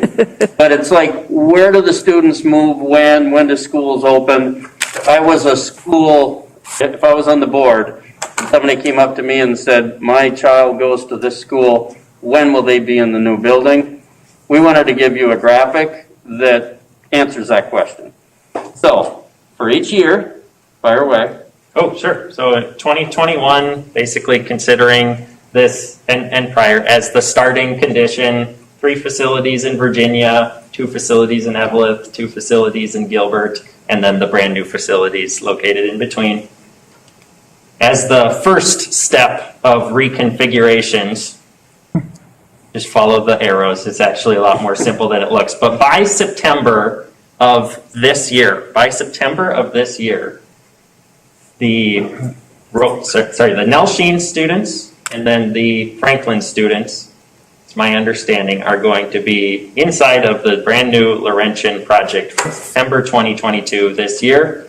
And then the Roosevelt students are going to be moved over to the Franklin site. That's all of the yellow arrows. That covers the elementary restructuring. That was pretty simple. And then the junior high going to be joining into the senior high building right now. We're on the Evelyn proper campus. Any of that new info to any of the board members? It's just kind of a good graphic to show people. Okay? Okay. 2022. So for the next stage then, in 2023, there we go. Either selling or demoing the campuses in Gilbert. And then, since the high school is going to be done January 2023, you'll have that nice 8-month-long period before school starts. But by September of 2023 academic year, the now 7th through 12th senior high in Evelyn will be going to Rockridge High School. And then the 7th through 12th in Virginia High School is going to be going to Rockridge High School. That covers that stage. And then, of course, even yet this summer, we're going to be demoing the Roosevelt property and then commencing construction yet this year on the North Star Elementary project. Anything else on that one? Okay. And then stage 3, the last reshuffle, either selling or demoing the buildings in Evelyn proper. And then what will happen, since the Roosevelt students were in Franklin, they'll actually be going to their brand new school now, the North Star Elementary, and then the Virginia High School will have gone away. And that'll all be by September 2024 academic year. And that leaves you with the end state situation. You've got a fully functional pre-K through 6th working on the Laurentian Elementary. You've got a fully functional 7th through 12th high school at Rockridge High School. You've got the North Star Elementary and Parkview working together to get you pre-K through 6 in Virginia city limits. And then something will be done with the campuses in Gilbert. Something will be done with the campuses in Evelyn. And the Virginia High School will for sure be demolished, as far as my understanding. Any other points I might have missed there, Patrick? Okay. If you want any hard copies of those, we can give them to you. We have sent them over to Mike so he can provide those over to Debbie/Stacy. Okay. All right. That's very helpful. Thank you. Can Carl Sanderson buy Ollie watch? He guaranteed 5 minutes. Can't tell time. You got to help him, won't you? Just for my part was 5 minutes. Well, in his defense, he talked for 2 minutes. In 3 minutes, he tried to make the damn... The clicker. I do blame the clicker for tonight. Mike, we need a new battery. It only took Pete 5 minutes on the Virginia Elementary project, so they reserve some time. Cool. Thank you very much for your time. Any other questions of any of us? Looking great. It is. Going very well. Thanks a lot. Thank you. And we owe you some numbers on the seating capacity. Do we have those, Paul? The gym, 1,425. The Performing Arts Center, 840. And I'm still working on the pool. I'll have to get you the pool. Thank you. Yeah, have a good one. Thank you.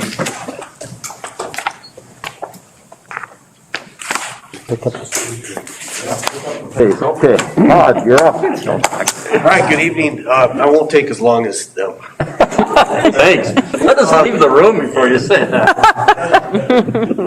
Thank you. Take your time. Thank you, school board members, thank you, Superintendent Schmidt, for having me here this evening to talk a little bit what's going on at the Gilbert campus. Again, for those of you who don't know me, I'm Todd Grippentrog. I'm the Gilbert campus principal. So going on, next month, we're going to begin our I Love to Read month in Gilbert. Coming up through the month of February. This year we have a theme of the Olympics and teamwork in the building. For the last 3 or 4 years now, we've been reading a book campus-wide. This year's book for 5th through 8th graders will be The Boys in the Boat. There's a young reader's version available of that, and we're going to read that on campus. It's always been fun to do. We have lots of contests and prizes going on, and I just want to thank Mandy Brunfeld, one of our 5th grade teachers, for organizing that. So super excited for I Love to Read month. Today, we had a successful start of semester 2, believe it or not, in the junior high. Report cards for semester 1 will go out this month. Big thank yous going out to our Eveth Gilbert PTA. They are bringing us a young man named Matt Wilhelm. Matt is a BMX flatland rider, 3 times X Game medalist, world champion silver medalist, 2-time U.S. national champion, and Guinness World Record holder. He's appeared on America's Got Talent and won their national YouTube challenge. Matt made a video assembly program specifically for the Gilbert campus. He sent us some pre questions and some students were able to ask them, so he weaved them into his performance. During his performance, he speaks about his Stop Bullying campaign. He did some work under President Obama as well with his anti-bullying message for kids. Super positive message. We're showing that this week. Super excited to see him, and he actually breaks a world record on his video performance for us. So pretty cool. Thanks to the PTA for that. I'm sorry, not to interrupt, but when will he be there?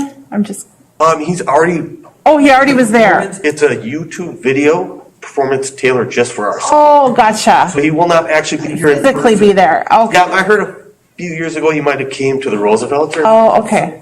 But he's doing most of his shows virtually right now. Okay. So. Thank you. It's pretty cool. Let's see, this month's Make the Cut character trait is responsibility in Gilbert.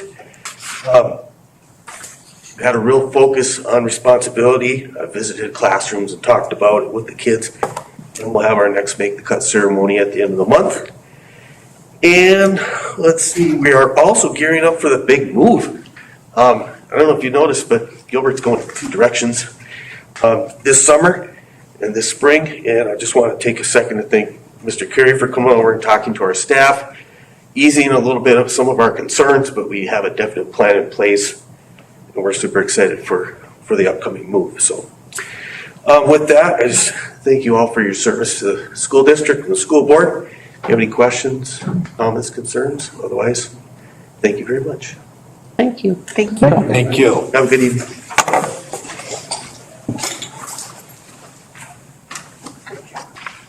Superintendent, well. Thank you, members of the school board. I'm going to move over here because they told me I need to because of the camera angle. I can actually find you with the camera. You can stand wherever you want. Yeah, Mike, that's why we have you, just to follow me around. I'm going to go handheld for you. The couple things to update the board on. One is pedestrian trail connection survey. St. Louis County is right now conducting a survey of our citizens in regards to what they think about on that 53 corridor, the one that goes right by Boomtown, where the new high school, the road up where the new high school, by Slumberland, and they're asking citizens for their input on trail connections. Now, this could be walking, could be biking, could be ATV or snowmobile, a number of things. So we really, really want our citizens and those who are listening to this, since Mike's got me right on camera here, to do the survey, take the survey. This is not your survey or our survey. This is St. Louis County. So this is just an update to the board saying that that survey is live. I've already heard from one parent about the survey, so I know it's live. Any questions about that survey that is out now? Okay, second item, Minnesota student survey. For years, the old Virginia School District did give the Minnesota student survey to these students. My understanding is that Evelyn Gilbert has not given the Minnesota student survey. The Minnesota student survey, because we are accepting the PCN grant, that's the $1 million grant that Cassandra Haney, you hired Cassandra to work to reduce kids' drug use, alcohol use. It requires that if you accept the grant, to give the Minnesota student survey. Now, this is the one that sometimes causes some difficulty with some individuals. This is the survey, and I'm just going to say it. This is a survey that does ask kids confidentially, because there's no names on the survey, and it's 5th grade, 8th grade, 9th grade, and 11th grade. Those are typically the grade levels that it's given in. Now, about 81% of the school districts in the state of Minnesota do give the Minnesota student survey.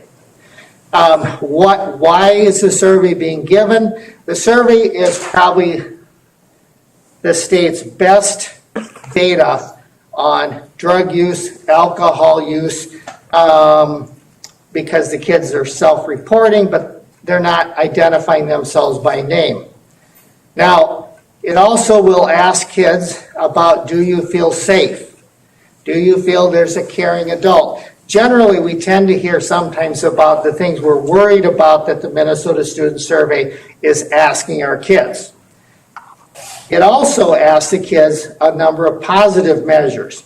Do you have somebody safe who you can talk to in the school? This is the one where it will ask kids, and a lot of times you'll get the data back, especially when the older kids, where do you feel the most not safe? Guess where it is? The bathroom. It's almost always the bathrooms where most high school students feel unsafe. That's why we're designing bathrooms in the high school. They're all individually locked, but they're more, you can see visibility. You can't have some of the issues occurring that won't happen because of the design of them.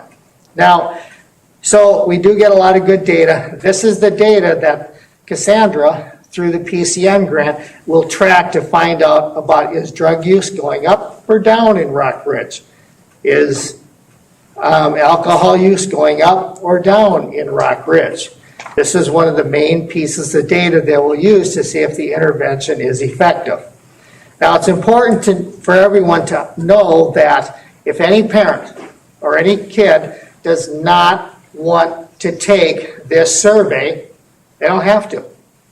This is not required. This is not a forced mandate. You don't have to. Every year, there's always some parents and students who say, I prefer not to. And that's okay. They just don't take the survey. So there's a mechanism whereas if someone doesn't want to have their child take the survey, they just simply let the principal know, and then the survey will not happen. In addition to that, if there's a parent or someone who actually wants to look at the survey, they can come in, they can look at the survey, they can't take it with them. Those aren't our rules. They can't take it with them, but they can at least page through it and see what's in the survey. This survey is usually done in the spring. I want the board to be aware of it. We do use the data. The PCN grant will use it. If you tell me you don't want our kids taking the Minnesota Student Survey, then you just need to understand then we're turning back the $1 million grant and saying no thank you, because it's a requirement of the grant. So just to inform the board that that is coming up. Any questions on the Minnesota Student Survey? So if a child does not want to take it, so how does that work? So they're in class, they say we have a survey, you don't have to take it. Like how is that going to work? Oh, Tim, How can they opt out, I guess? oh, it's form. they simply get a pass to go to the media center or somewhere else until the other kids are done, and then they return to class. I believe we just got an email regarding it, and there's an opt-out form. If That was for the parents, though. Yeah, Just but if wondering about the kids, if the student doesn't want, if the Right. parent and the student have a conversation about it, and the student doesn't want to take it, there's an opt-out form, they just fill out the form. They don't have to take it. I mean, I hate it. I'm just gonna be honest. I think it's really invasive. I have it in front of me right here. And some of the questions are they're just so invasive.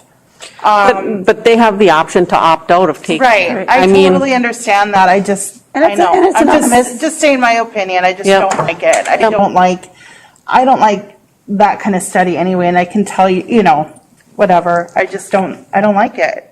But as How do you describe your sexual orientation? How do you? Dr. Schmidt has told us that if we decide not to do this, I know, I totally get that. I do. I just wanted to express my, my feelings on it.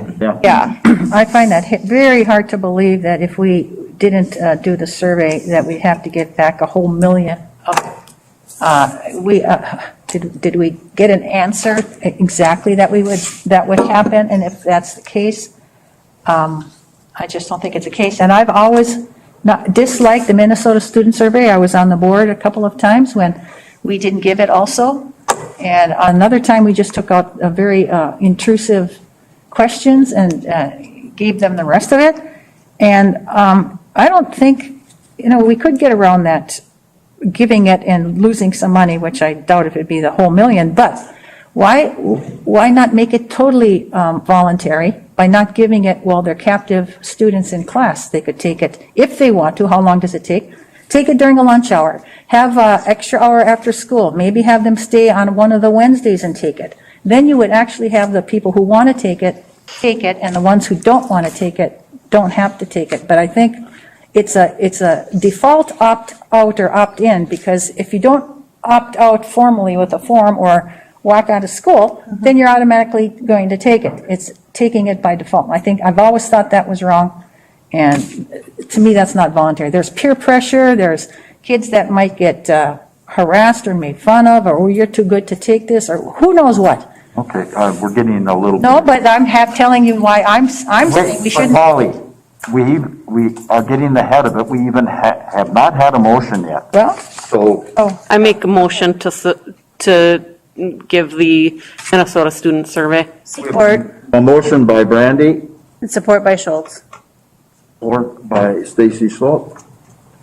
Discussion now. As far as discussion, I guess I'd just like to put my 2 cents. If you think that kids in high school aren't talking about sexual orientation or alcohol or drugs or think they vaping, are nope, talking nope, about it. just let me finish. Sorry. Then that's us sticking our head in the sand. This survey, which is anonymous and people can opt out, gives valuable information that goes not only into the design of schools, but the design of programs to go against anti-bullying, whether it's like sexual orientation, racial bullying, whatever it is.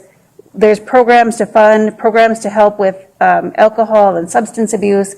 I think it gives us valuable information. Kids can opt out, and it's topics that are already being discussed. It helps to evaluate needs through the voices of students. I do understand that kids are, they're talking about this stuff. That's not my issue. I don't like that my child, so I would opt out, would have to give information that it's not the state's business. I just don't I don't know how it relates. I don't know the chain of command. I don't know exactly, you say these wonderful programs, but it's obvious, there's drug problems in a school. There's obvious, But how do we know that if we don't do a survey? I guess I know it because I know it. I mean, I have kids in school, so I know it. Well, that's not like data that you can base I guess, but I was told, like when I was in college, my statistics professor said, never answer a survey correctly, just write whatever. So really, do we know? I don't know. Whatever. I just don't like it. I totally understand why it's probably going to get approved, but I just have to state my objection. Very good, thank you. As far as the mechanics of opting out, is it a deal where the parents are notified that the survey is going to be given and the Yes, Already parents, got it. Yep. the student? Already got There's it. a opt-out form. And then view it. If they don't like it, they can have a child opt out. I would hope that parents are having discussions with their children about taking it. Because I do feel like they should have a choice. They should have a choice in whether or not they take it. And if they don't want to take it, then they can opt out. But I do think that they should have input on whether or not they want to. And I believe it should be opt-in instead of opt-out, and then you have true voluntary. And yes, I agree that the kids are talking about things, they're doing things, and how even accurate is it when you are self-reporting? Kids sometimes go do this and they say, oh, I'm just going to put the worst. Self-reporting surveys are not scientific. And we all, like you said, we all know these things are happening and going on. And again, let's give it at a time where it's not an in-class time, where kids have to be in school and take it. Points all taken. At this time, I would like we will have a motion by Brandy, second by Stacy, to conduct the Minnesota Student Survey. All those in favor signify by saying aye. Aye. Opposed? No. No. So we have Polly and Nicole. Noelle is the survey, you have a copy of it, but did you ask for it as a parent? Is that should be available to school board members too? Because I'd like to see a copy of it. I think it's available on the Minnesota Department of Health website. There's several different ways. Why would they give the survey? I was searching, but why would they give the survey out to the public unless it's by request? You can look at past surveys and you can look at the data. No, but they changed, because I know they changed. So I can you can give me access to the survey? I got it from Gina Burris, who works at the school, so she has access to it. Okay, and I'm sure you can get. I'm not a parent, but as a school board member, I expect to get access to it. Okay. Is that a yes, Noel? Yes. Okay, thanks. Go ahead, Noel. Next item, donation of school property to cities, nonprofits, community organizations. This was a request from the last board meeting about, hey, can we really be donating all this stuff to these organizations? The answer is yes. The school board can certainly be donating these items, especially if they're going to nonprofits, other civic organizations. If you're donating them to individuals and they're turning around and selling them, probably not a good idea. However, if you are concerned about some of the things you're donating, we can simply identify them as excess inventory, and that would also work too.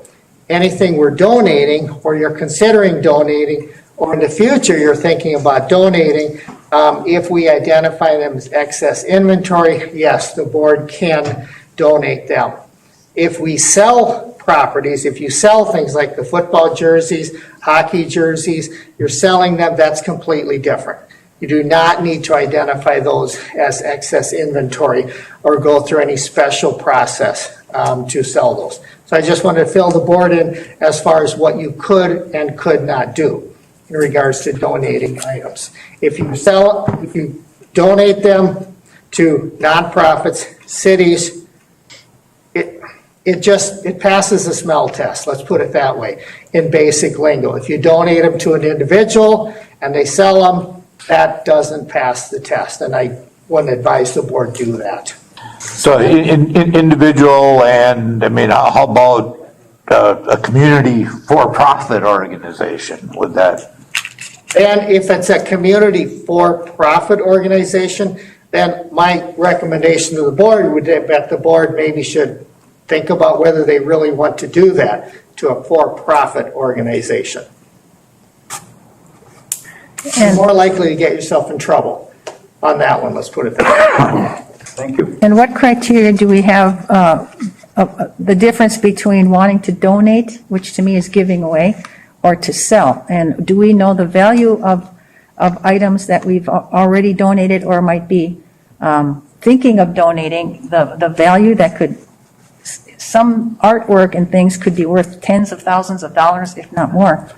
And so the selling versus donating, first of all, and then how, like I made the comment the last time, what organizations had access to even request some of these items, or were, was it fair and equal across the board for all community organizations if we have decided to donate some of these?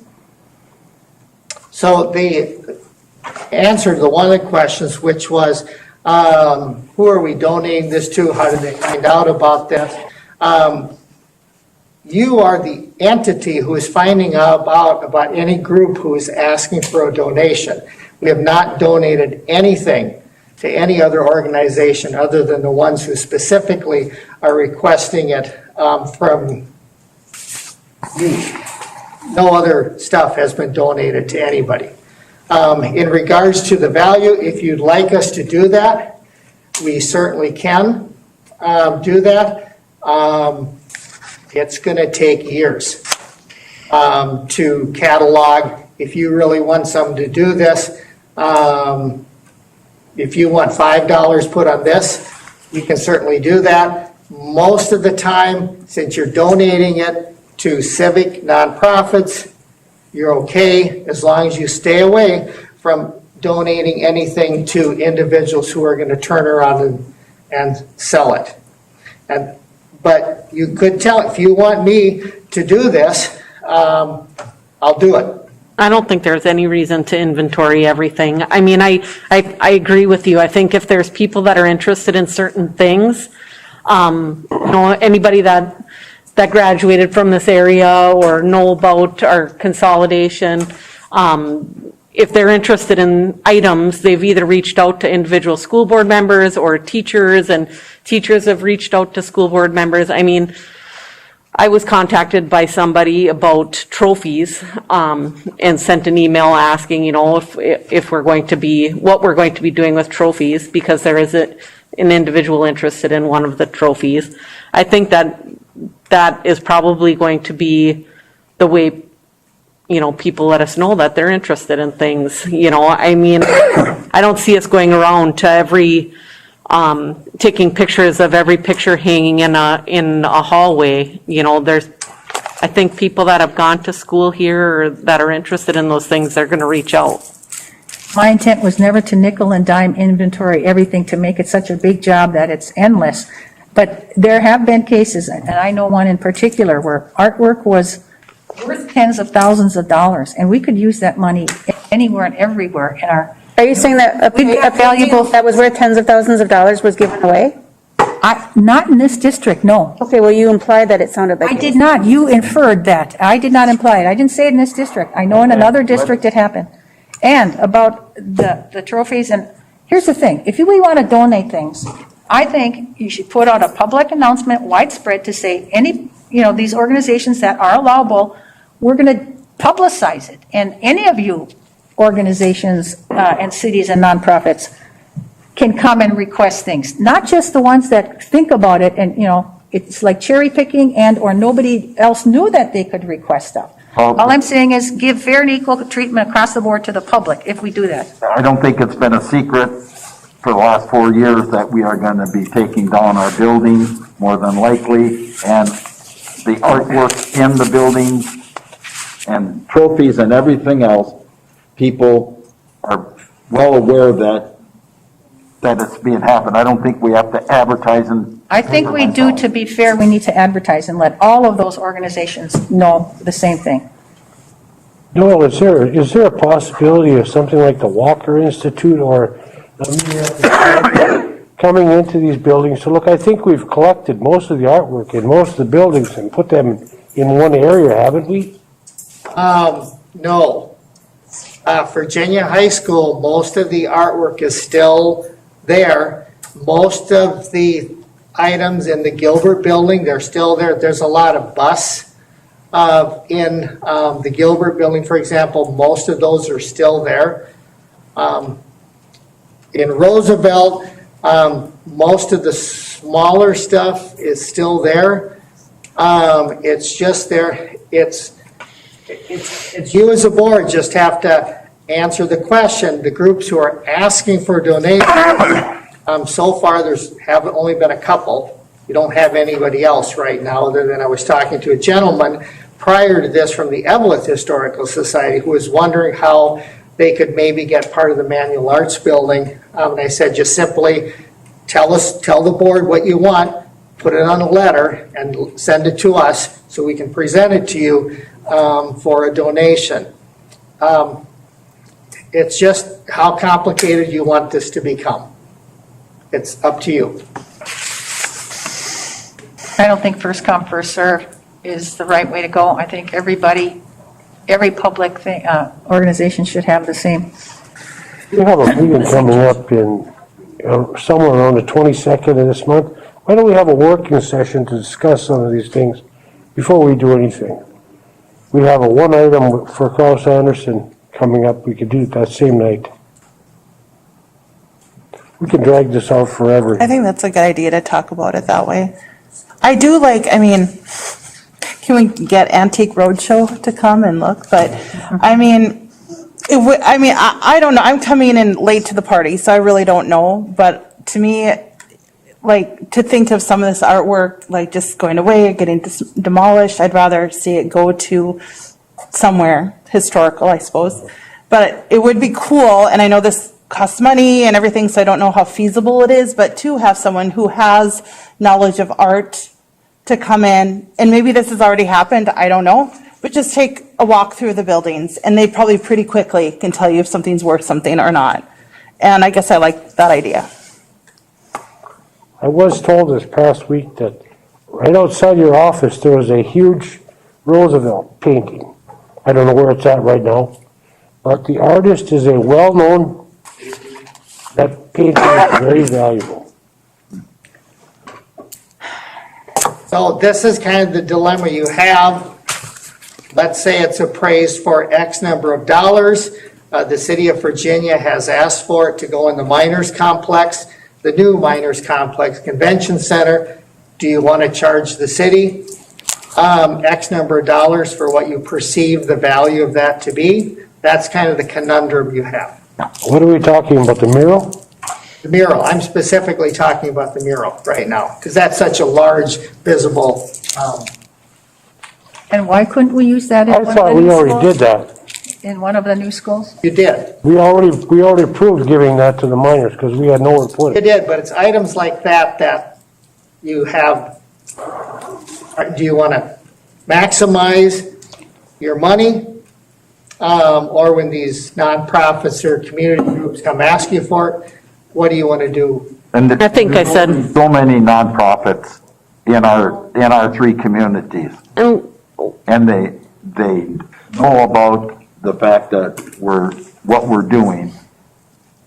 Maybe a little bit of this discussion last meeting or so. I still feel like that's a way for us to give back to our community as well, enrich our communities, and I support donating those things and giving back to our community just like they've given to us, and that's how I feel. I think you can talk to Jeff. I myself thought that putting the football and baseball and hockey jerseys, that it was going to be a big deal. And Jeff told me that it was very poorly done. Very, very poorly. And was low. Yeah, so people are moving on. Those that want to buy a jersey or buy something, and we went through an online auction or whatever it was. So selling something to the public is one thing, giving to nonprofits is another, and I think we're doing the best we can with the nonprofits. And there's more than just local nonprofits and organizations. I mean, we have Iron World. There might be a state organization that would, collect something from an entity like a school district in the state. So it's not just the locals either, and everybody should get a fair shot. And then there's a mural in Evelyn, in the Franklin School. That's a removable mural up there in the library. It used to be the cafeteria, and we have to make sure Jeff, that we handle that. I understand that that was a grant and we have to handle that in a specific. Polly, if you know of people that want these items, then I think that you should refer them to Jeff or. I don't think that's the way to go. It's me handpicking somebody or somebody coming to. But if people are reaching out to you saying that they're interested in those things, that's. I want everybody to have the same. Go to Jeff or Noel. That's. Are we going to make a motion on this, on how we're going to handle it, or are we going? I'd like to make a motion that. But you're putting it into committee. She's going to, yeah, Brandy making a motion and in your. I'd make a motion to give back to our communities and give some of those things to nonprofit organizations. I'll support. And discussion? Go ahead. What's the criteria and how will we decide to do that? When people come and approach us and ask us, or are we going to let the whole public know that any organization can come and ask us? I think just keep on doing what we've been doing to have people reach out and then Noel direct the request to the school board. All of our meetings are public, our agendas are public, everything's televised. If people are really interested in what's going on, then I think that they are aware of what's going on. One thing I will agree with you, Polly, is that Iron World may have an interest in something, and all we'd have to do is they're owned by the IRRB. They lease property from the state. It's a completely separate organization. All you have to do is write them a letter, or write the IRRB, because or the they don't historical fund this, and then we just go forward. Or the State Historical Society for that might be interested. And how would they even know? So all I'm saying is, Okay. should go the other way around. So we have a motion to give back to the community, to the nonprofits, is that correct? Is that with the school board's approval for these items? I mean. Yes. Yeah. I'm good with that too. All those in favor signify by saying aye. Aye. Opposed? No. Abstain. Who abstained, I'm sorry? Nicole.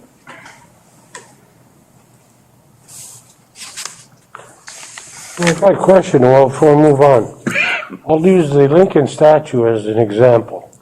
Now, it's sitting there, someone could ask us to donate that, but what happens if Jeff Carey comes in and says, you know what, I'll donate $1,000 to the Rockridge Rising Fund for the Lincoln statue? We're not going to do that, because hearing this discussion, if it's a donation item, we're going to bring it to you folks and have you decide what you want to do with it. Well, I'm just asking, is the same case with Willie's belts that Willie finds someone who wants to buy, I don't know, pick an item anywhere. They don't want to buy it, but they want to make a donation to the Rockridge Rising. It's no different than naming a stadium for X number of dollars or a bathroom for X number of dollars, but. So far, we have not run into that situation. That's why I'm asking. Right. I'm not saying it couldn't happen, but we would say no, and we would bring it to you for approval on something like that. And what you're talking about, Tom, is just analogous to an auction. Whether you get it's a donation or you have an auction and somebody pays in the highest bidder. Okay, let's move on. We've discussed this. We've passed the motion. No. 7.2, Noel. Next item. 7.4. Next item, yep. I'm sorry. No, I'm not done yet. Mike still got the camera on me. Yeah. So Laurentian Elementary, you heard the presentation about Laurentian Elementary. It will be done. We will have desks assembled. So at some point, we will need, I just want to alert the board that we will need to have a grand opening and let the public look at it, tour it, walk through it, see it. And so when would that happen? We probably need a little more time to go by so we can finish up assembling some desks and chairs and things like that. And so it could be any time in March. If you thought that was too early, we could push it back. But just so you know, we will do a grand opening on the Laurentian Elementary. So this is just kind of we'll have to start thinking about that as far as when that occurs, and we want to make that a big deal. The pictures you just saw, that is a rare elementary school. We've had people from the Metro go up through it, and they're instantly jealous and wondering why they didn't do something like that. So we will have a grand opening coming up, so just want to give a heads up to the board that it's coming. My only thought quickly is it'd be nice to incorporate, if we could possibly, and I know there's issues with it, but a tour of the academy at the same time. If we could do that in conjunction, that would be wonderful. And my thoughts on it is do it late spring, so snow and mud and. I tend to agree. The landscape is part of the attraction of the elementary. So that way, we're not having people walk through and let our kids get it dirty. If not summer. Agreed. Are we gonna shut off the hot water and turn down the heat? Put the flag inside because there's not a school until September of next year. We will want to turn those things on because we want to see if they work, because the warranties start. Well, yeah, he's still here. We can blame him for it. He didn't hear a word we said. Paul is deaf. And we'll have some important organizations there, who IRRB is an obvious one. We'll make sure we'll have some speakers there. We'll turn it into a big thing. We'll have some singers there, and some cookies, and we'll roll out the red carpet for it, because I think we should. Very good. Staffing process. Next one, staffing process. It's coming. So right now, I am in the middle, well, actually towards the end, of meeting with all of the teachers, individually, one-on-one. I'm asking them where do they want to be when all the new buildings open, what do they want to teach, what grade level, etc. I've talked to 105 teachers so far individually. It's not mandatory. Most teachers, it's just voluntary. They can meet with me and tell me what they want to do or not. Most teachers are. I just have the Virginia High School left. I'll be done somewhere about 140 when we're done with that. Once that's done, I'll have a pretty good idea about where the teachers view themselves being. We'll set up a process for who's going where. We'll have to identify a principal for Laurentian Elementary. And just so you know what I'm thinking, I'll start with the personnel committee, meeting with them, and then we'll talk at that committee level, and then it'll go to the full school board. But I think there's a lot of advantages to having, especially with Laurentian Elementary, because that one's opening sooner, having those teachers identified, the principal identified, and so teachers know who's with me, who are my other second grade teachers, who's with me in the sixth grade. So all those are identified so they can start planning and going a little bit more on that. Some of it will be a little bit. We'll have to wait a little bit because the high school isn't opening yet. We have a lot of movement going along, and so, but just so you know that I think there's some advantages to, and we'll bring all that information to, or I will bring all that information to the full school board so you can see exactly what we're thinking, what the recommendation will be, and then you can tell me whether you like it or not. So just a heads up that that's coming. Very good. Any questions about that? Next one up, another one just coming up, elementary attendance boundaries. We're planning for Wednesday of this week for a letter complete with a map to go out to all of our families about attendance boundaries. And most of this is a reminder of what they might have heard as far as, for example, when the new Laurentian opens up, who's going to the new Laurentian Elementary? You have already decided this. You've already made a decision about this. So we're going to send out a friendly reminder to parents that, hey, just so you know, these are the attendance boundaries for Laurentian Elementary. These are the attendance boundaries for the Roosevelt and Parkview, and it's generally north and south. We'll also include some information about, hey, what do you do? I live in Evelyn. For whatever reason, I've always sent my kid to Parkview. I want to send my kid to Parkview next year. Can I still do that?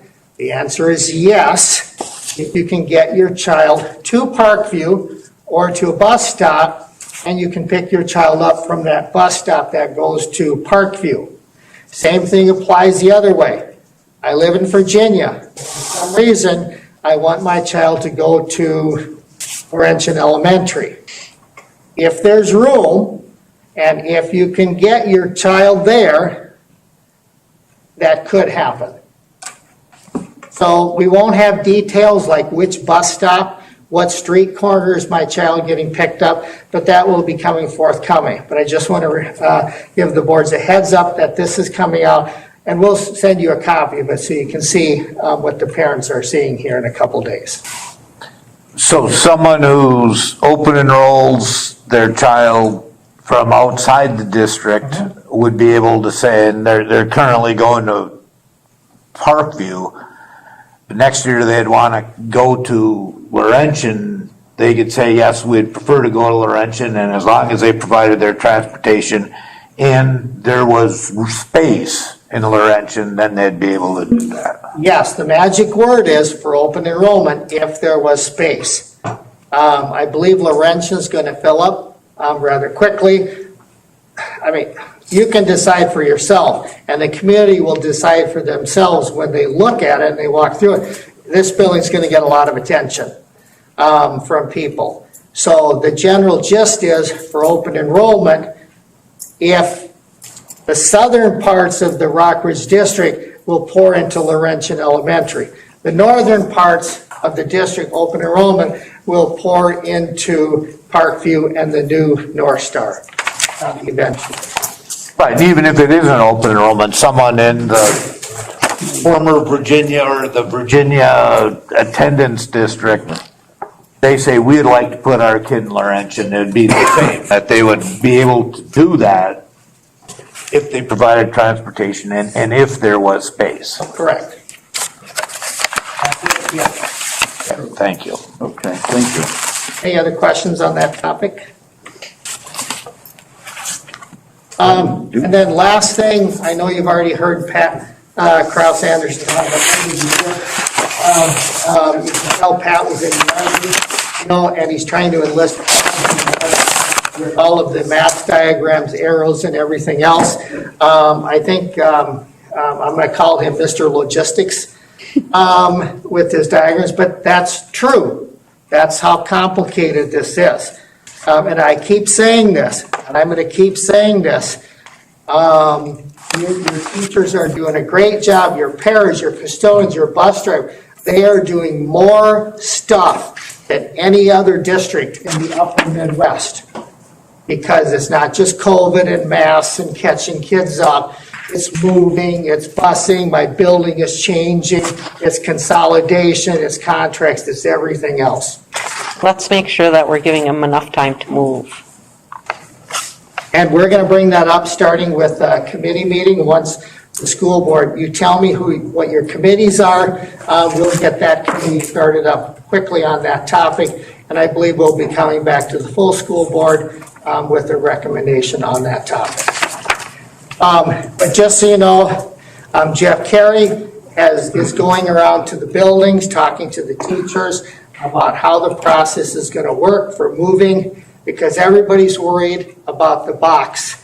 Will it get to where it's supposed to go? Just like you go to the airport, is my luggage actually going to end up where I'm going? The same, people are just worried about that. Jeff also and Mike met with the custodians recently. Is that meeting over, Jeff? Yeah, they met with all the custodians to talk about the process, how everything was going to work. So I know you're getting a lot of questions. I know people have a lot of questions. We are trying to answer them as fast as we can, in addition to running the district that we have to be doing anyway at the same time. So we're trying to pay attention to the details. Jeff is getting all the boxes. He's going to get as many U-Hauls as he can because we're going to need them when we start actually moving from building to building. We do not have enough trailers to do this by ourselves. We're going to have to rent some stuff. So are we paying people overtime to do this moving? When we get to the moving stage, honestly, we are going to have to do whatever we have to do to get these folks moved in the boxes. So, Director Sorkin, it could happen. It could. Did we not pay overtime to employees for that last auction that we had over in Gilbert? That easily could have happened, yes. And did we not pay a lot more overtime than we even made from that sale? That I don't know as I'm standing here. Did we make a few $1,000s, Jeff, from that sale?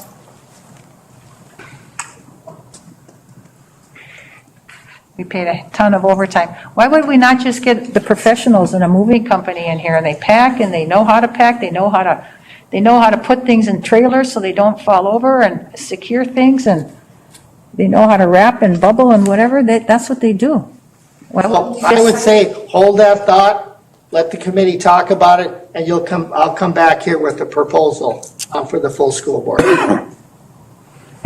Classrooms are homes away from home, basically, for teachers, and I would have a hard time having somebody else moving my stuff. I don't know if I would trust that. Teachers are very protective over. And rightfully so, because a lot of times they're spending their own money for the things that they're, stocking in their. I'm talking about personal things. I'm talking about big things, especially. Yeah, you might want to package your own things, but are teachers going to get paid extra for doing this too? That's not part of their contractual duties or, Any other questions from the board? Very good. Let's move on to. Thank you.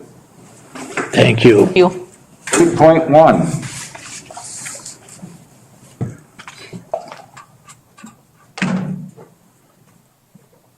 Clicker for you. Batteries.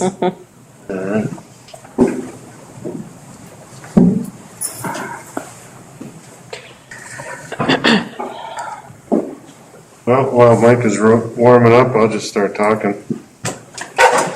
So I'm going to start out tonight. My part here will be that is a COVID response team. We looked at the quarantine policies and are making a recommendation tonight to do another one. But I did want to start with a little update on where we're at. So at the moment, I apologize because it didn't show up there, but I have it broken down. But this afternoon when we left school, we have 111 cases right now, active cases. I'll just run them down real quick. 35 in Roosevelt, 26 in BHS, 19 at Parkview, 11 at Gilbert High School, 4 at the junior high, 9 at the Franklin, and 7 at Melchine. This number is, our Mondays, or most of our numbers come off of the weekend. We're seeing anywhere from 30 to 40 new cases on Mondays, or last week it was Tuesday because of the holiday on Monday. But so there's lots of outside the school transmission going on. We have seen a couple instances where it's definitely going on inside an individual classroom or a team or whatever, but it's pretty limited. Everything is coming from homes. But anyway, moving on to the recommendation here. Up until now, we've had a 10-day quarantine for all positive cases. It's just been 10 days and no questions about it. CDC in December released a 5-day shortened quarantine, mainly as a response to staffing issues in business and in schools and the whole works. And in January, we had that for schools as well, so we took a look at them now. So the gist of it is, and there's a lot of language in there, I highlighted in yellow for you, with the Cliff Notes version. If you test positive, you can return to school in 5 days if you have no symptoms, you're fever-free, and you're able to wear a well-fitting mask for 10 days past that. Who does not have 5 days people who can't wear a mask, people who have moderate to severe case and are sick after 5 days. We have a number of people that they continue to test positive past 5 days, and people who are immunocompromised.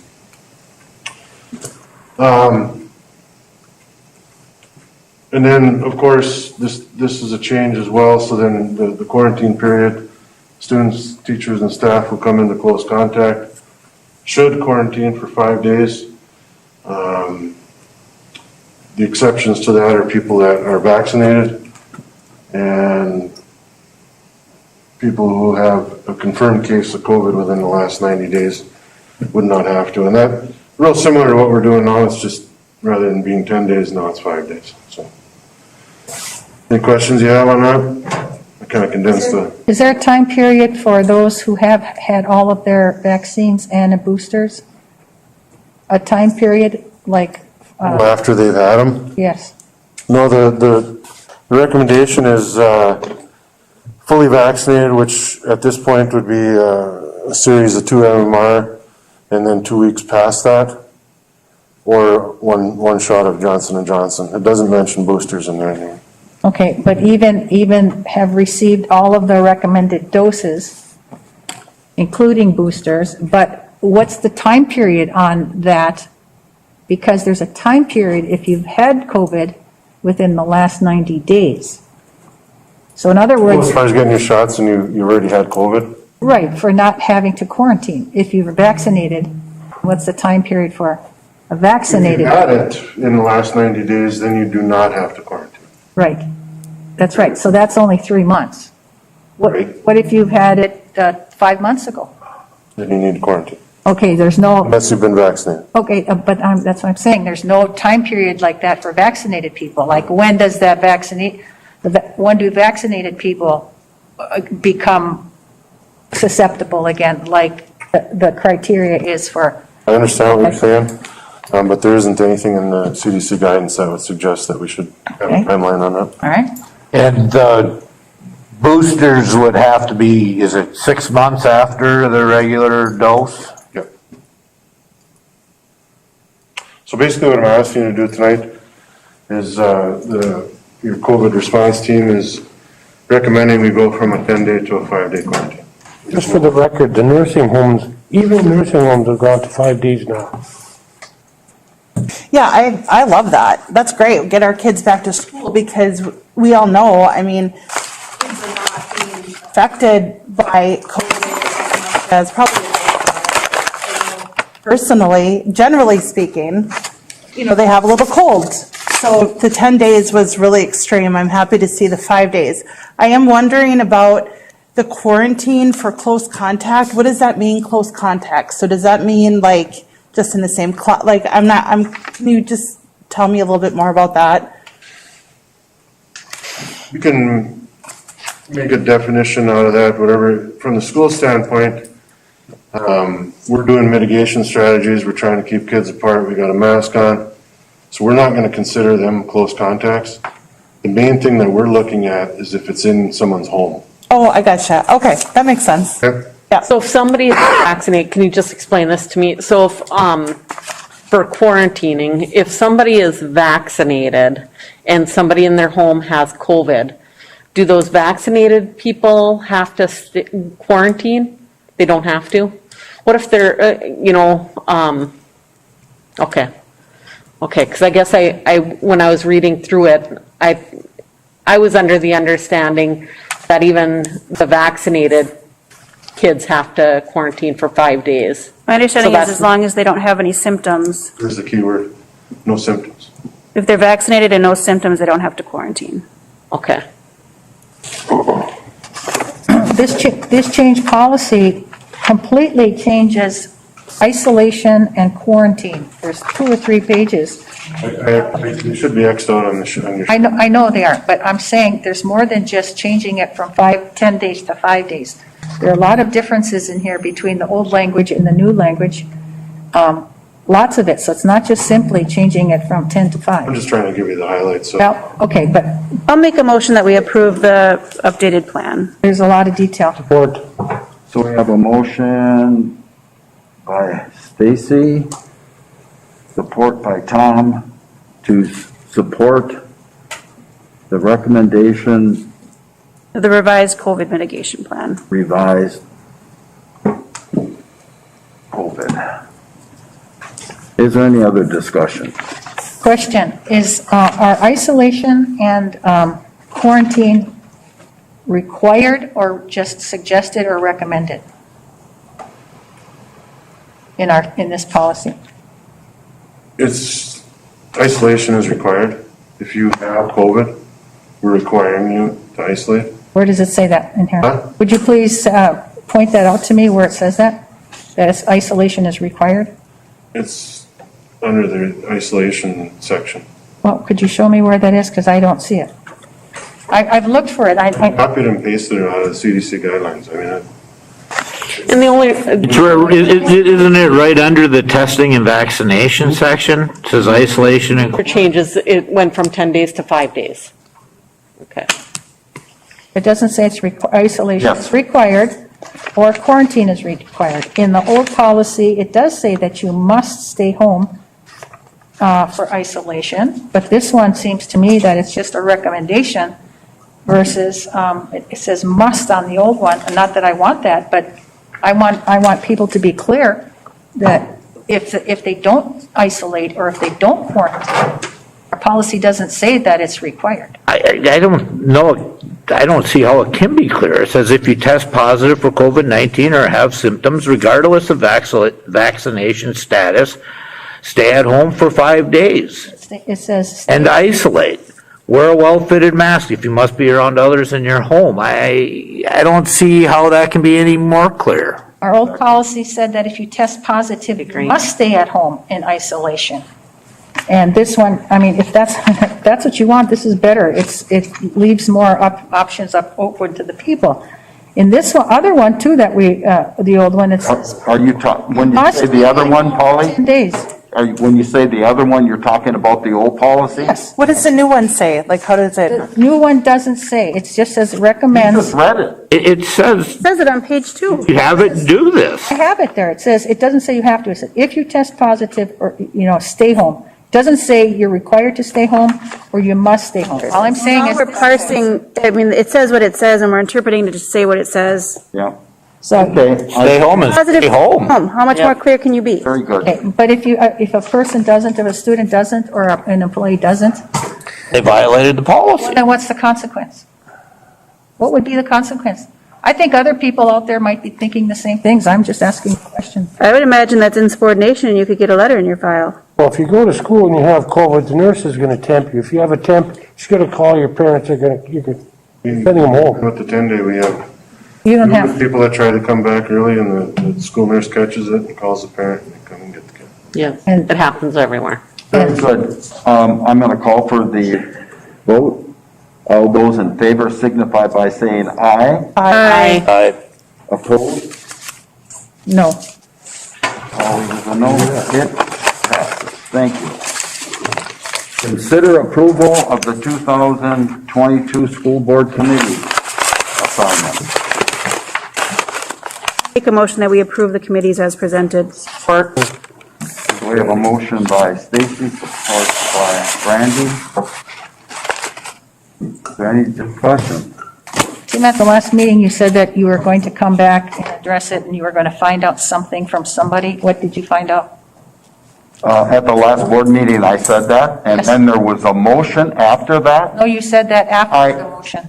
After that, there was a motion. No, you're wrong, because at 20 minutes and Hey, nope. 38 seconds. He's in control of the meeting, Polly. Well, it's in discussion, and I want to clarify, because that's what you said. Here's a clarification. Last meeting, we voted, and it was a 6-2 vote that you will not have committee assignments. So, And after that, you said you're going to find out about something, and you're going to bring it back to the board. I just want to know who you talked to and what you found out. You did say that, you were gonna talk. Yes. Here. They were gonna clarify that was part of the action. That was after the July. motion, after the vote. Thank you, fellows, for being fair. so we have the committee assignments that have been handed out. If one wants a hard copy, I do have some with me. What's your request, Tim? My report is that the board voted, and you have no committee assignments until further notice. And the rest of the conversation, what's the criteria for getting like a committee assignments back? The board has voted. What's the criteria for when the committee? I think that can probably be addressed later. Excuse me? I said, I bet that can be addressed later. Yes. Well, but the committee's already been But formed. could she be added to committee if it changed? Some Yeah, or can, no? because then it would, At some point in time, she could be added back on committees, yes. some of them have four, and that. All those in favor signify by saying aye. Aye. Opposed? Aye. And you vote? Oh, I don't know. No, I didn't hear you. No. Aye, sorry.